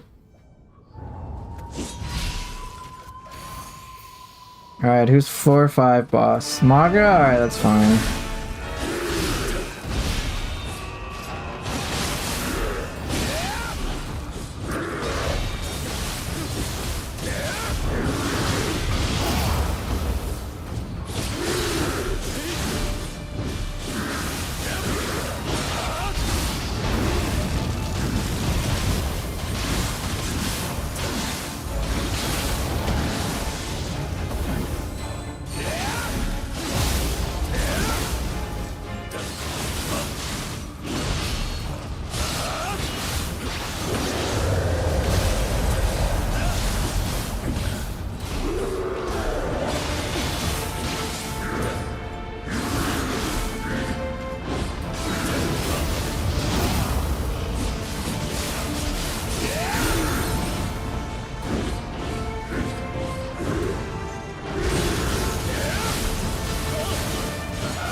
Oh well. Oh, thank you. Appreciate it. I have a good boss now, at least.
Damn it, too slow on that.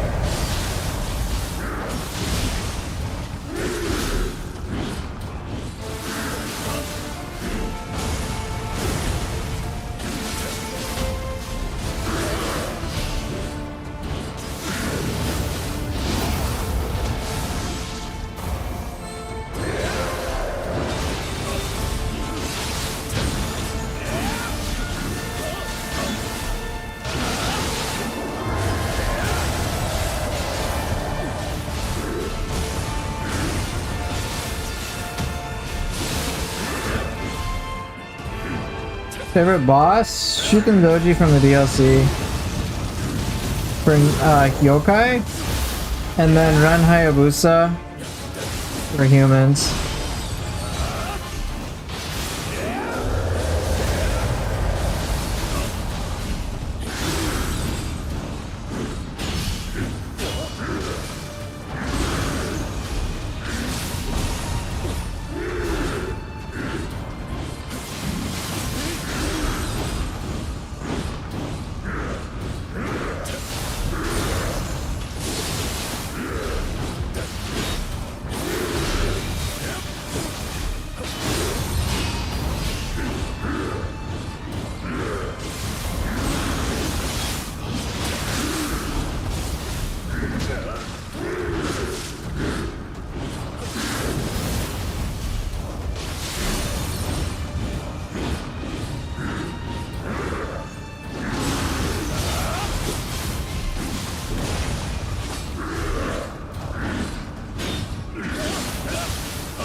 Oh well, not a very clean fight.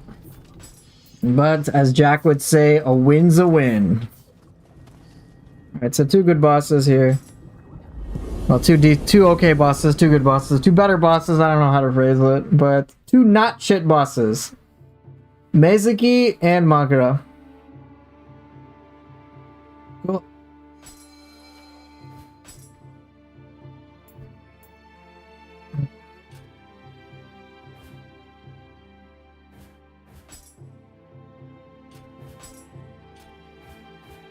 not in the mood for those Twilights.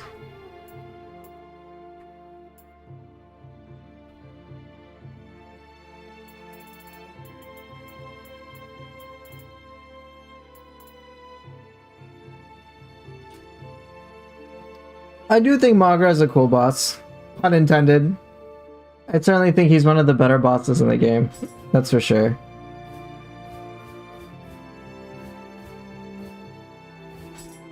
Alright, that's my 2 hours. Oh.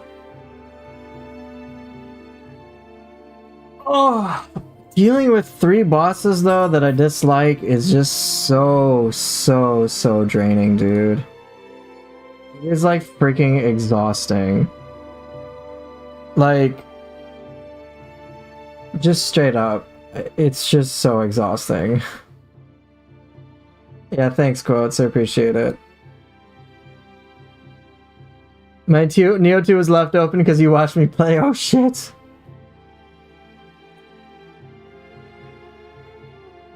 Togachiro, I love a lot of the things he does, but fighting him in practice is kind of boring. Moji, you got your 2 hours too.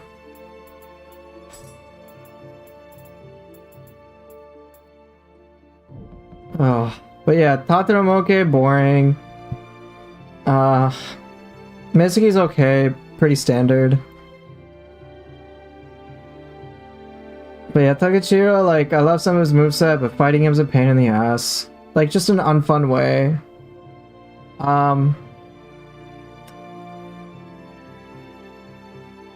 Tataramoke, very frustrating all around, just a lot of passiveness. Like, I just don't enjoy the fight. And then Honda is just like, Honda just does the only thing with Honda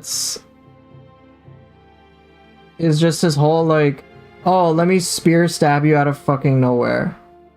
And that's like the only thing that can get the player killed. It's like, alright, cool. But like, that's it. I'd rather fight Maeda. Maeda is much more interesting. Much more interesting. Honda blocks a lot. Yikes. You just remembered Sanada Yukimura's father is going to be in Nioh 3. Ooh, that could be fun. So, alright, Toxic. I saw your question about how can I turn my Tonfa to a Canon Tonfa.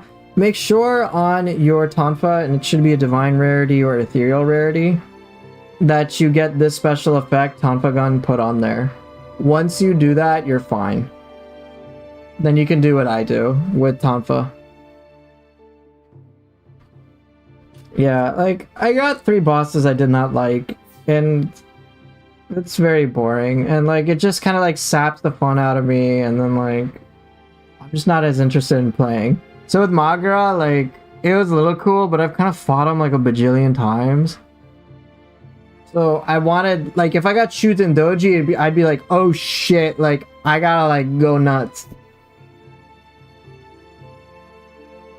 And that would, like, I have to, like, pay attention. Even with Ren, I have to pay attention. There's some bosses where it's like, I have to pay attention, yes, but, like, fighting them is fun, and that's, like, the best feeling for me is, like, when I gotta, like, when I can fully engage and do a lot of cool shit, and it feels very satisfying and very rewarding. But, like, with these bosses that I'm fighting, I'm like, it's just a very one-sided, boring affair. Like, I'm not even paying attention. I'm just like, yeah, I'm kind of falling asleep here. Let's see, out of the scrolls, I kind of tell you which bosses I do like. I think Kachin Koji is cool. Actually, I think it's cool. Frustrating, but it's cool. Otakemaru, I'm alright with the base version. I wish we had the yokai shift forms involved. I also wish... Alright, take care, Momiji. Who is Sanada Yukimura? DLC boss from Nioh 1. I wish we had the first samurai version of Otakemaru in the underworld. Oh, that'd be great. Shibata, yeah, I like him. Hacha is alright, cool, at least. And Enra is alright. It's okay.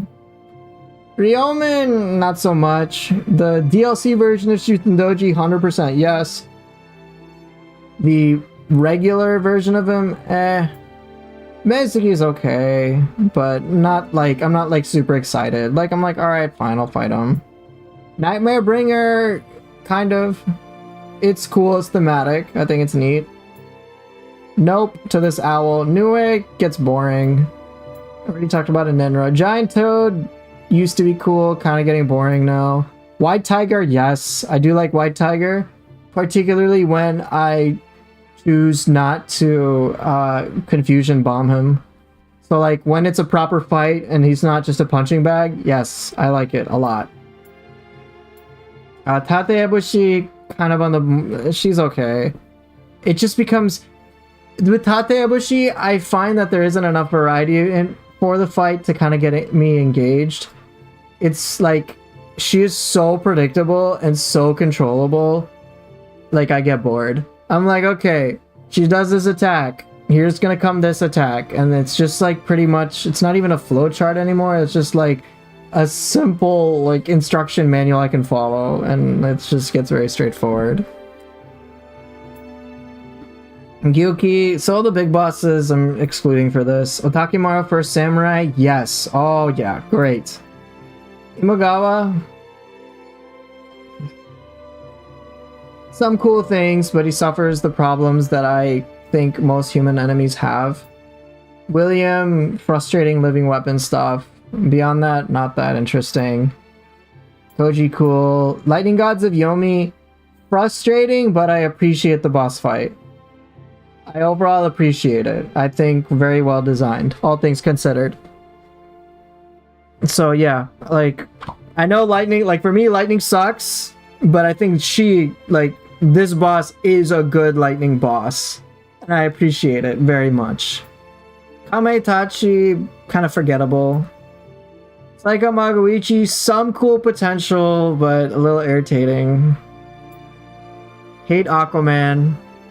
Screw that. Kukai, some cool things, but again, the human boss thing kind of sucks. Onryoki, punching bag. Magara is overall cool. Benkei was cool for a little bit, but now I'm kind of getting bored of him. Ren, yes. Nioh Tengu, very challenging. And yes, definitely I like these bosses. Let's see, anyone else? Saito Yoshitatsu, some cool things, but not that memorable. Maeda, yes, overall. Yorimitsu has the problem with human boss fights. Yoshitsune, I think I've just fought too many times, but overall cool. Azai is alright. Not really woohoo for him. I haven't done this scroll in a while, I might do it.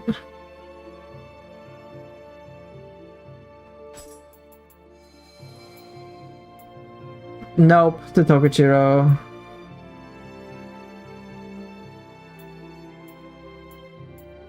Gozuki, whatever. Tsuchigumo is okay. Can be enjoyable. Saito, no. Ashia, no. Yatsuno Kami's alright.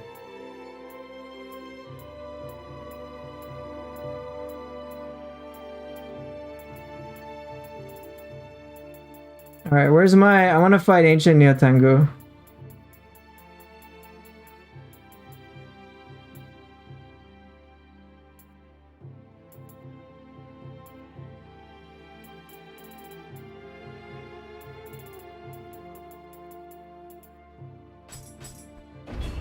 Yeah, and don't get me wrong, this is just from me fighting these enemies. I think visually, character design-wise, like they look really cool. Ryomen looks so cool.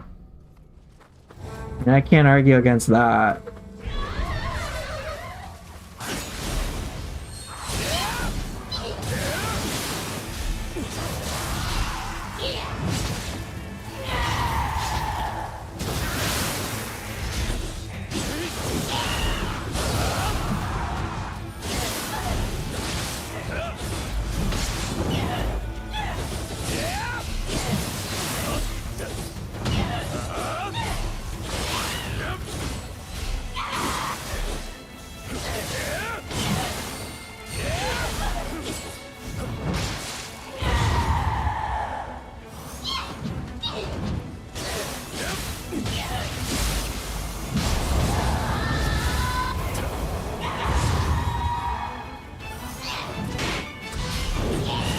Oh shit! Oh, I didn't burst counter that.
Okay, here goes nothing.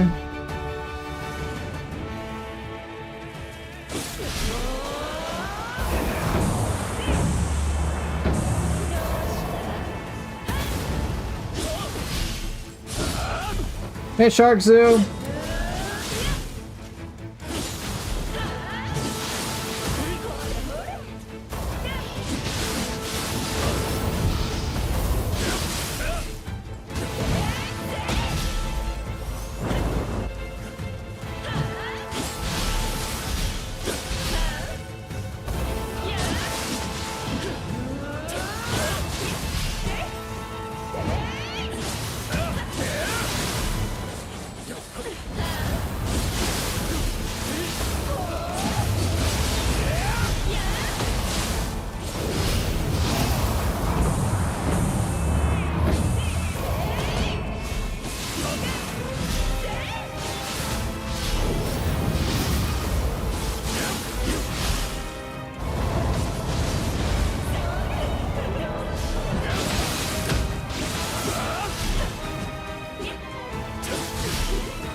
Took me a while, but I did it.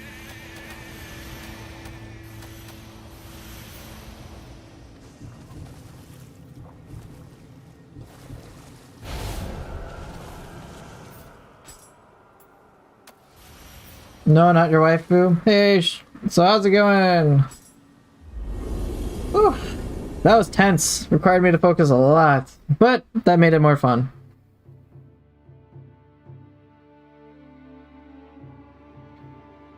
You clench my cheeks every time you see me use Sword of Meditation. Yeah, that's fun, isn't it? Stylish, thank you. Appreciate it.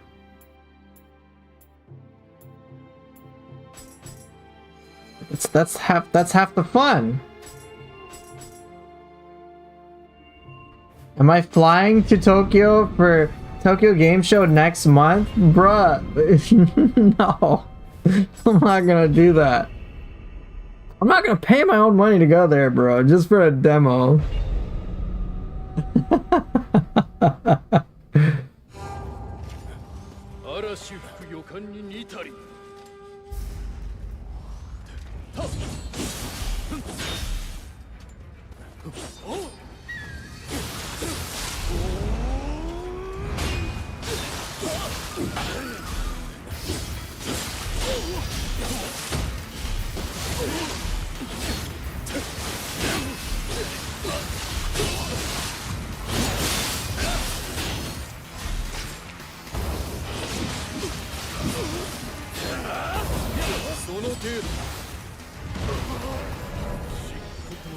Thanks, Pat Poet. I appreciate it. Who will be the next Hayabusa? I'm guessing it'll be Ben. 10.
Close enough.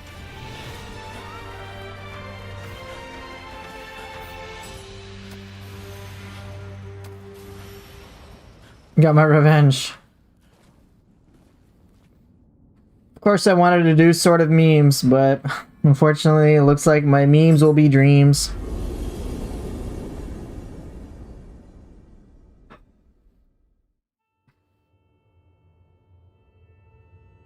A lot of tri-sword.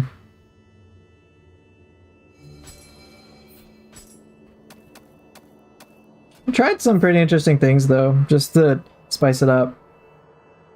Pooper, how do I backwipe him so accurately? That is insane. It's because I kind of have I know how to bait it. I know how to bait it. So generally, and I'll just tell you, like if he jumps or does a flying swallow, what I'll do is I'll bait him to do a attack that I can parry by doing like a low stance attack. You'll see me do it very frequently. I'll do a running low attack in sword and quickly switch to mid to block. So it's like it's a pattern that I've diagnosed. It's not me who found it, by the way, but like it's something I've noticed as well. And there's just like a lot of exploits for his AI. So I always have that as like a reliable thing to fall back on, no matter what.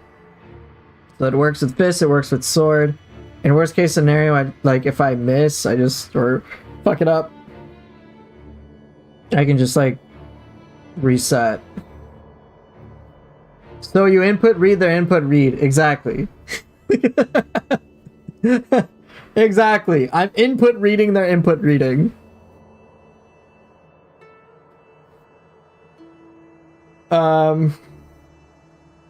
Yeah. But for a lot of other things, like for example, when I'm knocking him out of the air, that isn't fully random, but it's also not fully planned either. It's like okay, I think he's gonna jump, so I'm gonna use this move in just brief anticipation of him doing that. But if it misses, oh well. And so sometimes I'm able to pull off some cool stuff where I'm like, hey, I think he's gonna do flying swallow now. So then like I'll cue morning moon and then he'll jump and then it'll hit him and knock him down. Or like with dual swords, you'll see me like you'll see me do that with certain weapons where I'm baiting him to do certain things. So then like he'll jump and then I'll knock him down and stab him. I've just spent so much time on him that like rather than me going for like the safest way to beat him, I'm like, well, like I know the safest way to beat him is to do X, Y, or Z things, but I'm looking for like coolest ways, like crazy ways. So things like, oh, I do changing ways with split staff and I'm able to hit him multiple times in the air, like looks really cool. So I try to like do stuff like that or pull off a lot of moves that look very greedy. But it's just a learning process. But aside from that, the thing that I described about like baiting his input read, I guess I'm input reading his input reading, if you want to call it that.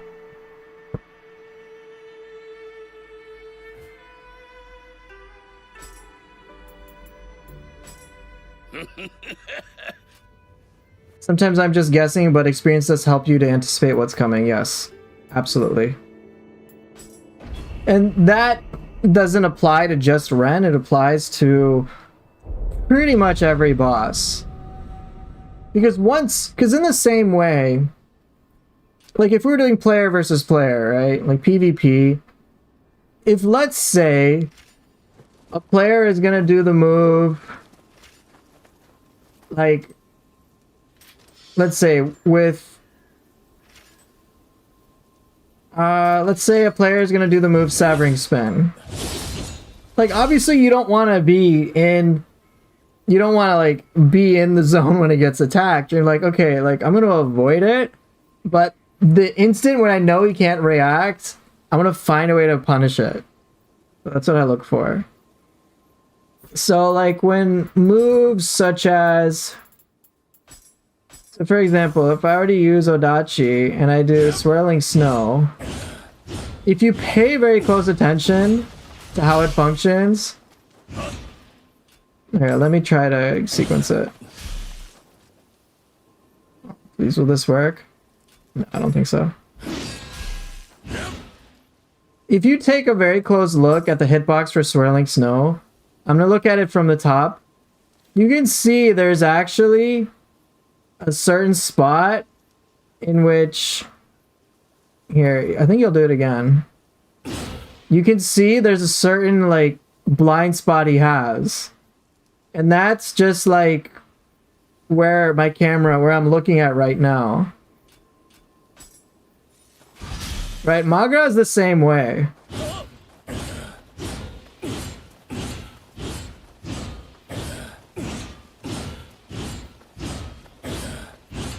So in the same way, if you can find like a pocket to punish them, you can enemies, you can get away with a lot. So with Magara, what I will do is I'll try to get into his blind spot, and then I'll use moves like Kurama Sword Dance without any risk. Without any risk whatsoever. And so that's when it can look really cool. So I'll just like demonstrate this against a Yoki before I go. Right. Flowing Shadow gets me to move behind him. But if I just try to get behind him, you can see like, I can just like walk around the dude. And I can like have some great positioning and good spacing that can allow me to get away with so much.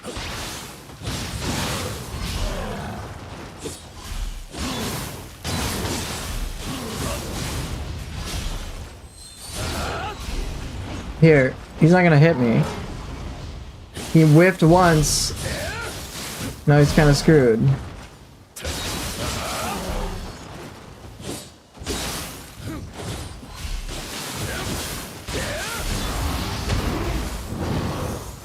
And obviously if an enemy's confused, well, they're kind of dead.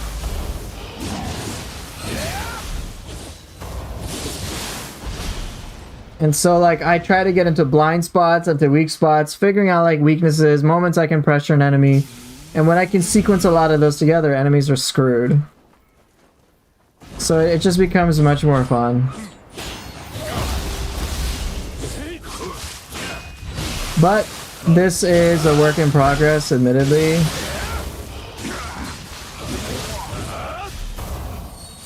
But it is pretty cool.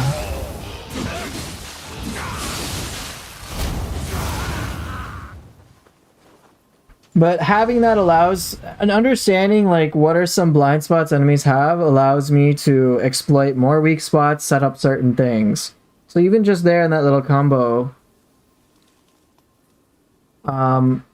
with Dweller against a human, if it's blocking him, if it's hitting him while he's blocked, then fine, I can set up other moves on my end because the enemy is basically just blocking. He's immobile, and Dweller really punishes enemies when they are blocking. If he's just getting hit as a normal human, well, guess what? He's gonna be briefly stunned or staggered for that quick little duration, which means I can set up other things. Either way, provided I just don't miss with Dweller on the human, I am pretty safe to set up shit like Severing Spin. Which is great. Which is awesome. Against Yokai, I'm a little careful. I'll wait until they're out of key for me to use Dweller, because then I'll still get the staggering, the hit stop, whatever effect, whatever it's called. The mini stun, I don't know. I'll get that effect. And then I will set other things up. So I'll showcase that once again.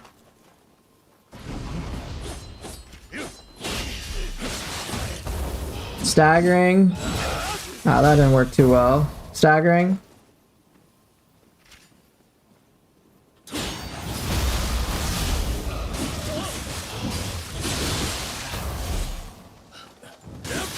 Staggering. Alright, thank you.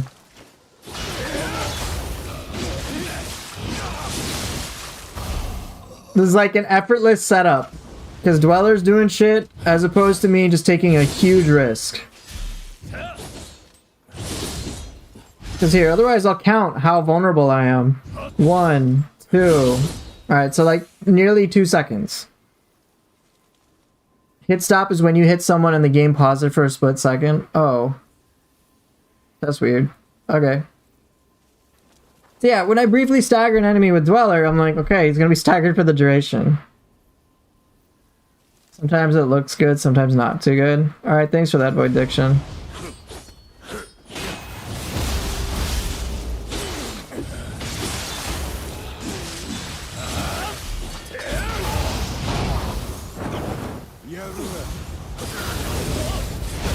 Oops.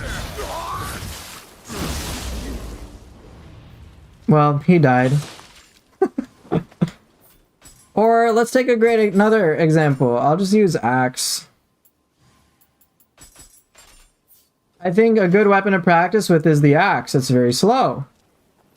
If you can understand how to work with it, you're in good shape.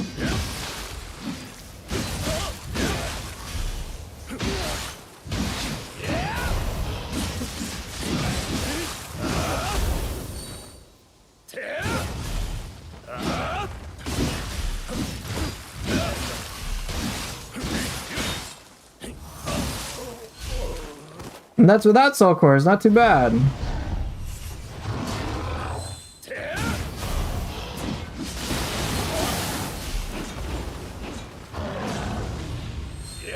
Very vulnerable.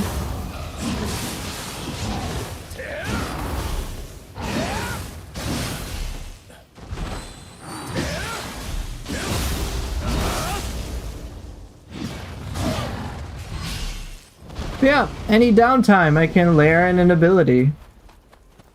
I'll try it one more time. Now I'll mix it up with other things.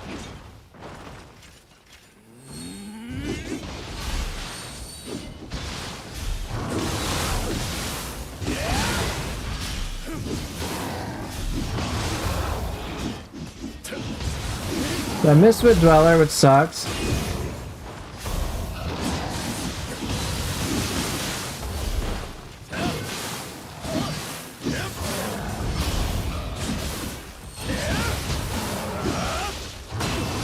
Oof.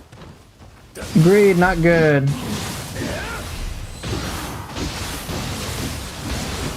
With Mad Spinner, try...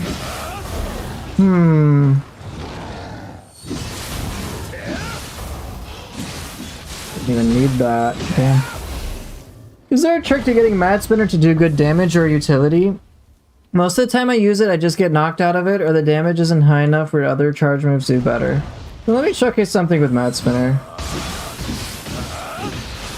Let's see. I can sometimes stagger with Mad Spinner.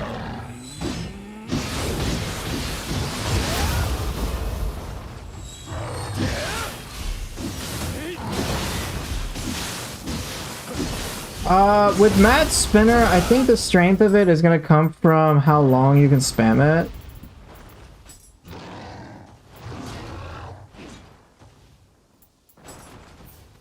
So here, I'll do it with Battle Focus.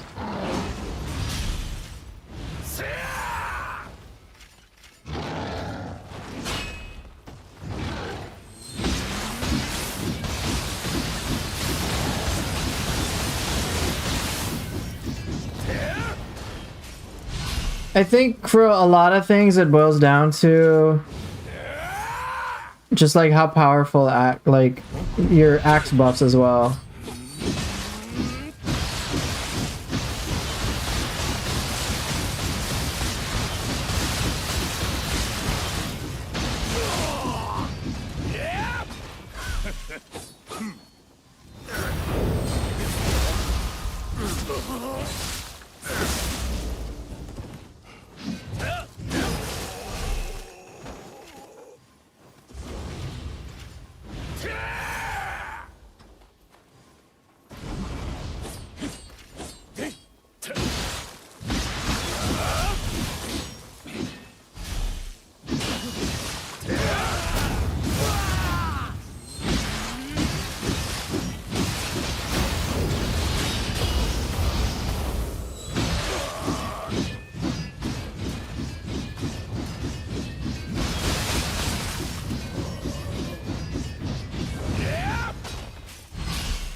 That's quite a lot, isn't it?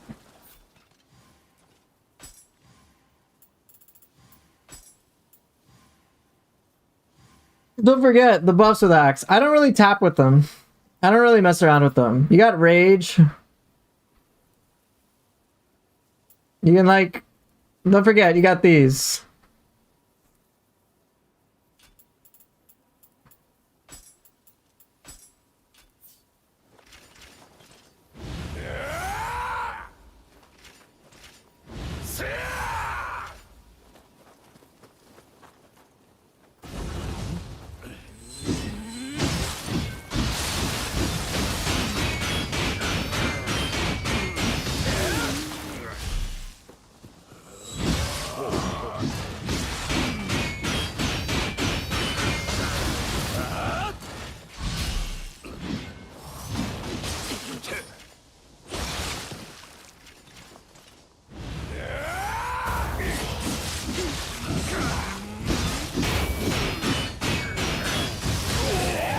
How big is the attack buff? It feels kind of shit.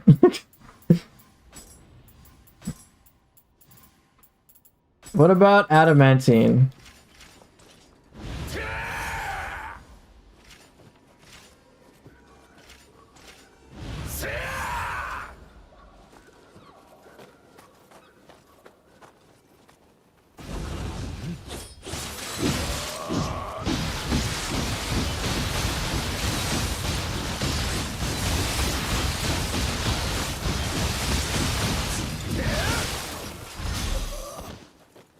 I guess that's kind of cool.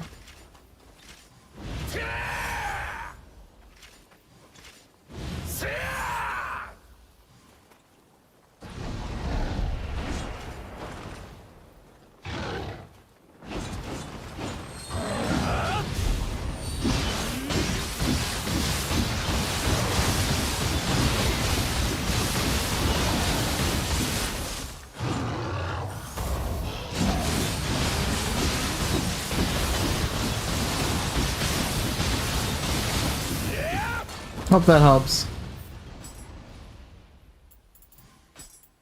I don't use these axe buffs, I don't really need it, but they're there for a reason.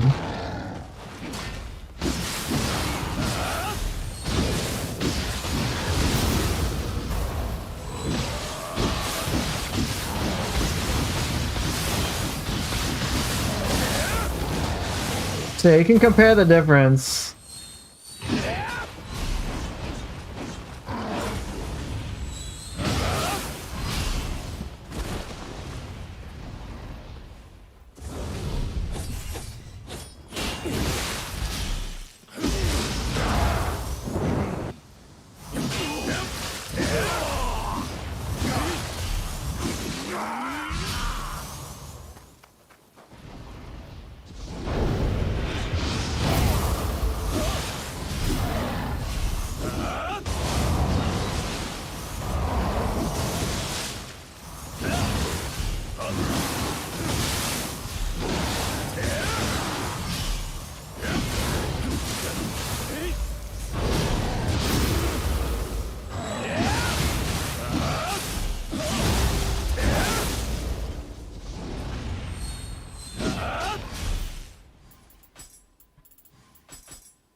And then last thing, I'll just showcase a little bit of spear.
Oh my god, I think I just need to stop.